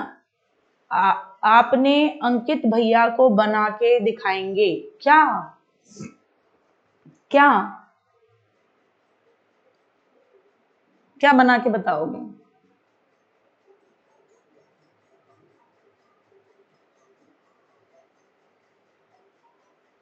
देखो बेटा, मैं एक बहुत जेन्युइन तरीके से बताऊं, मैं बहुत डेडिकेटेड इंसान हूं पढ़ाने के मामले में, और मुझे मेरी क्लास में ये कतई अच्छा नहीं लगता कि कोई मेरे पास ये कहता हुआ क्लास में आए कि मेरा 10% डाटा बचा है, अब क्लास रहने दो। मुझे कोई शौक नहीं है कि मैं 1 घंटे की क्लास को 2 घंटे पढ़ा रही हूँ। फायदा आपका ही है, फैक्चुअल एग्जाम है, लंबा मामला है, अच्छे से पढ़ोगे, रिवीजन करोगे, जल्दी कर लोगे, टेंशन कम होगी। जितना एग्जाम से पहले सिलेबस पढ़ के बच्चा फ्री हो जाता है, 2 घंटे होंगे, जो डाउट होंगे डाउट उठ सकेंगे, जो हमें क्वेश्चन पे दोबारा रिवाइज करना होगा 3 बार रिवाइज कर चुके होंगे। अगर कोई भी क्लास में, याद रखिएगा भाई, एक भी बच्चा मुझे ये कहता हुआ नजर आया तो मेरी तरफ से उससे ये है कि भाई क्लास उसी समय छोड़, बस मेरी क्लास में ये बोलना भी मत, उसी समय क्लास छोड़ देना। जिसको भी लग रहा है मेरा दीदी 10% डाटा रह गया, बेटा छोड़ दे, बाद में ले लियो। दीदी मेरे को मम्मी बुला रही है, छोड़ दे बेटा, चली जा। दीदी मेरा ये हो गया, छोड़ दे, आके पढ़ लियो, तुझे नहीं पढ़ा जा रहा, लेकिन यार मेरे को पढ़ाना है ना, मेरे को पढ़ाना है, क्योंकि मैं मेहनती टीचर हूं और मुझे पढ़ाना पसंद है। मुझे पढ़ाने को, फिर मैं अपनी पे आऊंगी ना तो मैं इसी 30 दिन में सिलेबस कंप्लीट कराऊंगी, लेकिन 1 घंटे में कराऊंगी, फिर मुझे फर्क नहीं पड़ रहा होगा। याद रखना, मैं भी वही टीचर बन जाऊंगी जिनसे तुम भागते हुए आते हो कि दीदी बस खता के पटा के सिलेबस खत्म करा देते हैं, कोई मतलब नहीं। तो प्लीज तुम्हें भी एक अच्छा विद्यार्थी बनना होगा। देखिए, पात्र जब अच्छा होता है तब उसी के अंदर कुछ जा पाता है। जब पात्र ही अच्छा नहीं होगा तो दिक्कत गड़बड़ हो जाएगी। तो मैं प्लीज, मेरी एक हम्बल रिक्वेस्ट है, मुझे ये मत कहना बिल्कुल भी मेरी क्लास में, वरना मुझे करूंगी तो मैं वही जो मेरा मन है, लेकिन मैं बोलने की आजादी छीन लूंगी। ठीक है, समझ रहे हो? तो तुम ये सोचोगे दीदी आधा घंटा पढ़ा के भाग जाएगी, नहीं, बोलने की आजादी छीन लूंगी, पर मान जाओ मैं चाहती हूं कि तुम बोलते रहो और हम पढ़ते रहें, समझते रहें। अशाब्दिक परीक्षण, जिसमें हम शब्दों का प्रयोग नहीं करते। अब इसके लिए प्रयोग की जरूरत क्या थी? जाहिर सी बात है यार, कुछ बच्चे पढ़ना नहीं जानते। अच्छा एक बात बताओ, एक गांव का आदमी है, तुमने उससे कहा hello sir what's your name, I mean to say sir what's your name, लाली बावड़ी है गई है दिखे, तो उसे मेरी बात नहीं समझ में आ रही, मुझे उसकी नहीं समझ में आ रही। तो आप मुझे एक बात बताओ, क्या उसमें बुद्धि नहीं है? चलो माना उसको वो भी भाषा नहीं आती। गार्गी मैम फंस गई हैं अंगोला के जंगलों में। अब अंगोला के जंगलों में गार्गी मैम को मिले हैया हु जिंगलाला हु, इतना ही समझ में आ रहा है। अब मैं उनको जो कह रही हूँ उनको नहीं समझ में आ रहा, जो वो कह रहे हैं वो मुझे नहीं समझ में आ रहा। अब साहब क्या उनमें बुद्धि नहीं है या उनके अकॉर्डिंग मुझ में बुद्धि नहीं है? है। अब मुझे चेक करना है इनकी बुद्धि कितनी है। तो मैंने, मतलब अभी तो मेरे लिए सर्वाइवल की बात है, तो मैंने भाई साहब ऐसे ऐसे करके करा, भूख लग रही है, भूख है ना, ठीक है ना, भूख लग रही है। तो फिर भाई साहब उनने समझा कि हाँ, खाने का दुनिया का हर आदमी ऐसे ही खा रहा होगा, कोई ऐसा थोड़ी ना यूं करके खा रहा होगा, भोजन बढ़िया, या कोई यूं करके खा रहा होगा? कोई नहीं खा रहा होगा, सब ऐसे ही खा रहे होंगे, दुनिया में हर जगह ऐसे ही खा रहा होगा इंसान, ठीक है ना साहब? तो वो समझ जाएंगे कि हाँ यार भोजन देना है।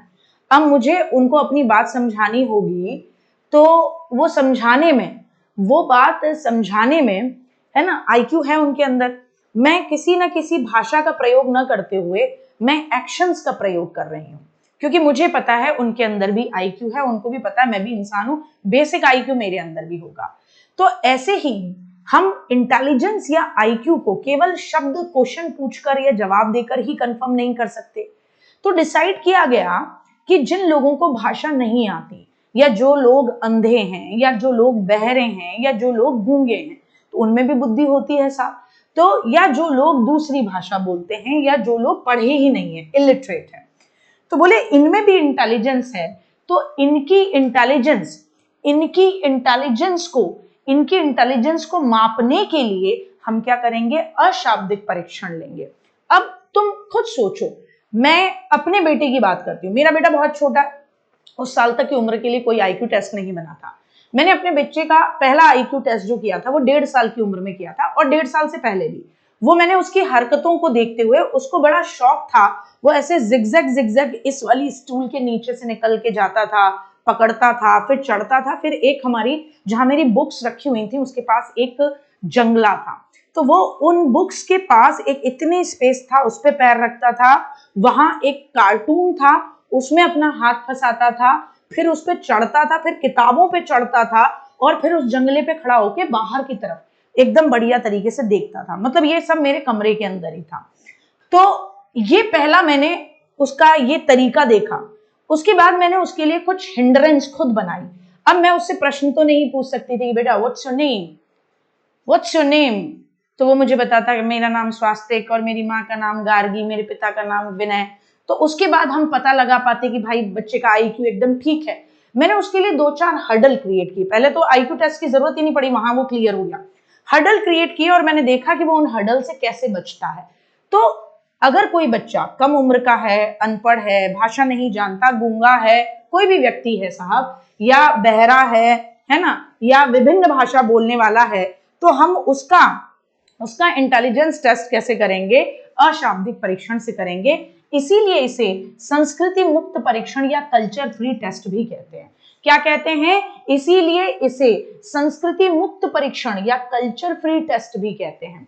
कल्चर फ्री यानी कल्चर का कोई प्रभाव नहीं। अब जैसे गार्गी मैम कहां फंसी थी? बोलो भाई कहां फंसी थी?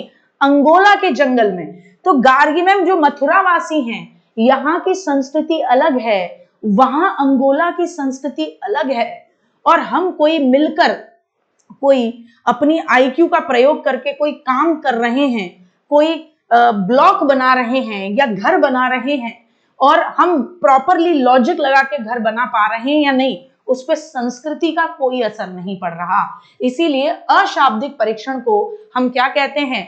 इसीलिए अशाब्दिक परीक्षणों को हम क्या कहते हैं? संस्कृति मुक्त परीक्षण भी कहते हैं। बोलो भाई याद आया या नहीं? हुआ या नहीं? क्या कहते हैं? अशाब्दिक परीक्षण को संस्कृति मुक्त परीक्षण भी कहते हैं। तो देखो, सबसे पहला सामूहिक बुद्धि परीक्षण प्रथम विश्व युद्ध के समय पे विकसित हुआ था 1917 में अमेरिका में। किसके द्वारा? ऑक्टिवियर्स के द्वारा। किसके? ऑक्टी और वियर्स के द्वारा। ऑक्टी और वियर्स के द्वारा, ऑफिसर्स के द्वारा नहीं, ऑक्टिवियर्स के द्वारा। किसके द्वारा किया गया था? ऑक्टिवियर्स के द्वारा। ऑक्टिवियर्स, ऑक्टी एंड वियर्स के द्वारा ये किया गया था। किसके द्वारा किया गया था? ऑक्टिवियर्स के द्वारा। किसके द्वारा? तो आप कहोगे ऑक्टिवियर्स, ऑक्टिवियर्स के द्वारा, ऑक्टिवियर्स। ठीक, क्लियर? तो पहला व्यक्तिगत बुद्धि परीक्षण, याद रखना 1905 में जो विश्व में पहला बुद्धि परीक्षण है फ्रांस में, वो कैसा बुद्धि परीक्षण है? वो व्यक्तिगत बुद्धि परीक्षण है, ग्रुप में नहीं लिया गया, और शाब्दिक है। विश्व का पहला बुद्धि परीक्षण, विश्व का पहला बुद्धि परीक्षण कौन सा है? तो भी कहेंगे 1905 का अल्फ्रेड बिने और थियोडोर साइमन का बुद्धि परीक्षण। विश्व में पहला व्यक्तिगत और शाब्दिक बुद्धि परीक्षण कौन सा है? तो भी जवाब यही होगा। फिर ग्रुप फैक्टर की, ग्रुप परीक्षण की बात करते हैं। जब समूह परीक्षण की बात करते हैं, तो विश्व का पहला समूह परीक्षण ग्रुप में बुद्धि चेक करने की जरूरत क्यों पड़ी? 1917 में यूएसए की वॉर चल रही है, किसके साथ? जाहिर सी बात है, तमाम लोग लड़ रहे थे। तो 1917 में अमेरिका में ऑफिसर्स की और साथ ही साथ किनकी भर्ती की जा रही है? सिपाहियों की भर्ती की जा रही है। तो ऑफिसर्स की और सिपाहियों की, दोनों की भर्ती की जा रही है, तो ग्रुप में भर्ती हो रही है। तो विश्व में सामूहिक बुद्धि परीक्षण पहला कौन सा था? तो आप कहोगे 1917 में अमेरिका में ऑक्टिवियर्स के द्वारा बनाया गया। ये जो सामूहिक परीक्षण था, ये शाब्दिक और अशाब्दिक दोनों लिए गए थे 1917 में। जैसे आर्मी अल्फा परीक्षण ग्रुप में था और शाब्दिक था, तो पूरे विश्व का पहला ग्रुप में शाब्दिक बुद्धि परीक्षण वो था आर्मी अल्फा परीक्षण। ऑफिसर्स की भर्ती के लिए, ए ग्रेड ऑफिसर्स की भर्ती ले रहे थे। और आर्मी बीटा परीक्षण ये भी ग्रुप में था लेकिन अशाब्दिक था। सिपाहियों की भर्ती होनी थी, कुक की भर्ती होनी थी, सर्वेंट की भर्ती होनी थी। इस भर्ती में हमें ज्यादा आईक्यू की जरूरत नहीं थी, तो हमने इनका शाब्दिक नहीं, इनसे प्रश्न नहीं पूछे, इनका रिटन टेस्ट नहीं लिया, हमने इनसे कुछ बेसिक पेन पेपर टेस्ट या कुछ बेसिक ब्लॉक डिजाइन या कुछ बेसिक आइडेंटिफाई करना कि क्लॉक किधर घूमेगी, ऐसे टेस्ट लिए थे। तो आर्मी अल्फा परीक्षण ए ग्रेड सिपाहियों के लिए सामूहिक शाब्दिक परीक्षण, आर्मी बीटा परीक्षण सामूहिक अशाब्दिक परीक्षण, दोनों ही ऑक्टिवियर्स के द्वारा बनाए गए, 1917 में बनाए गए, यूएसए में बनाए गए। ये विश्व के पहले सामूहिक परीक्षण है। सामूहिक शाब्दिक परीक्षण और सामूहिक क्या कहेंगे? अशाब्दिक परीक्षण। ठीक है, शाब्दिक परीक्षण सामूहिक होते हैं। जनरली क्या होते हैं? शाब्दिक परीक्षण ग्रुप में लिए जाते हैं, लेकिन कभी कभी कैसे भी होते हैं? व्यक्तिगत भी होते हैं। अशाब्दिक परीक्षण हमेशा आप क्या लेते हो? अगर आप वर्ड से नहीं खेल रहे हो तो आप कोई काम करवा रहे हो, तो अशाब्दिक परीक्षण जनरली व्यक्तिगत होते हैं लेकिन कभी कभी ग्रुप में लेने पड़ जाते हैं। सबसे बेस्ट कौन सा होता है? याद रखना, सबसे बेस्ट टेस्ट किसको मानते हैं? सबसे बेस्ट व्यक्तिगत तौर पर जो एक व्यक्ति की बुद्धि चेक करे और शाब्दिक जो हो उसको सही मानते हैं। तो सबसे बेस्ट बुद्धि परीक्षण कौन सा होता है? व्यक्तिगत और शाब्दिक। टर्मन ने क्या किया? याद रखना, टर्मन अशाब्दिक परीक्षणों की आलोचना करता है। बोले इसमें सही इंफॉर्मेशन नहीं आ पाती है किसी की।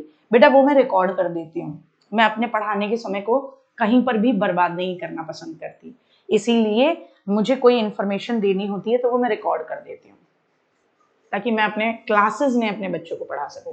ठीक है, तो कल यहीं से हम शुरुआत करेंगे, कुछ बेसिक चीजें आपको पढ़ानी है, कल यहीं से शुरुआत करूंगी, है ना। तो एक एक चीज बहुत बेहतर तरीके से आपको समझ में आ जाएगी। अच्छे से रिवाइज कर देना, बुद्धि टॉपिक पूरा खत्म हो जाएगा, है ना। उसके बाद व्यक्तित्व भी रटाऊंगी। इस संडे मैं आपको बुद्धि और व्यक्तित्व के ही क्वेश्चन लेकर आऊंगी, बुद्धि और व्यक्तित्व के ही क्वेश्चन लेकर आऊंगी। आप इनको अच्छे से रिवाइज करिएगा मेरे बच्चे। यकीन मानो ये दो ऐसे टॉपिक हैं जो सबसे ज्यादा कंफ्यूज करते हैं बच्चे को याद करने में, और तुम्हारे 5-5 नंबर के ऐसे टॉपिक कंप्लीट हो जाएंगे इन्हीं 4-5 दिनों में कि तुम अपनी पीठ थपथपा के खुद कहोगे कि हाँ दीदी अब हमें समझ में आया। ठीक है ना साहब। तो क्लास 3 बजे ही चलेगी।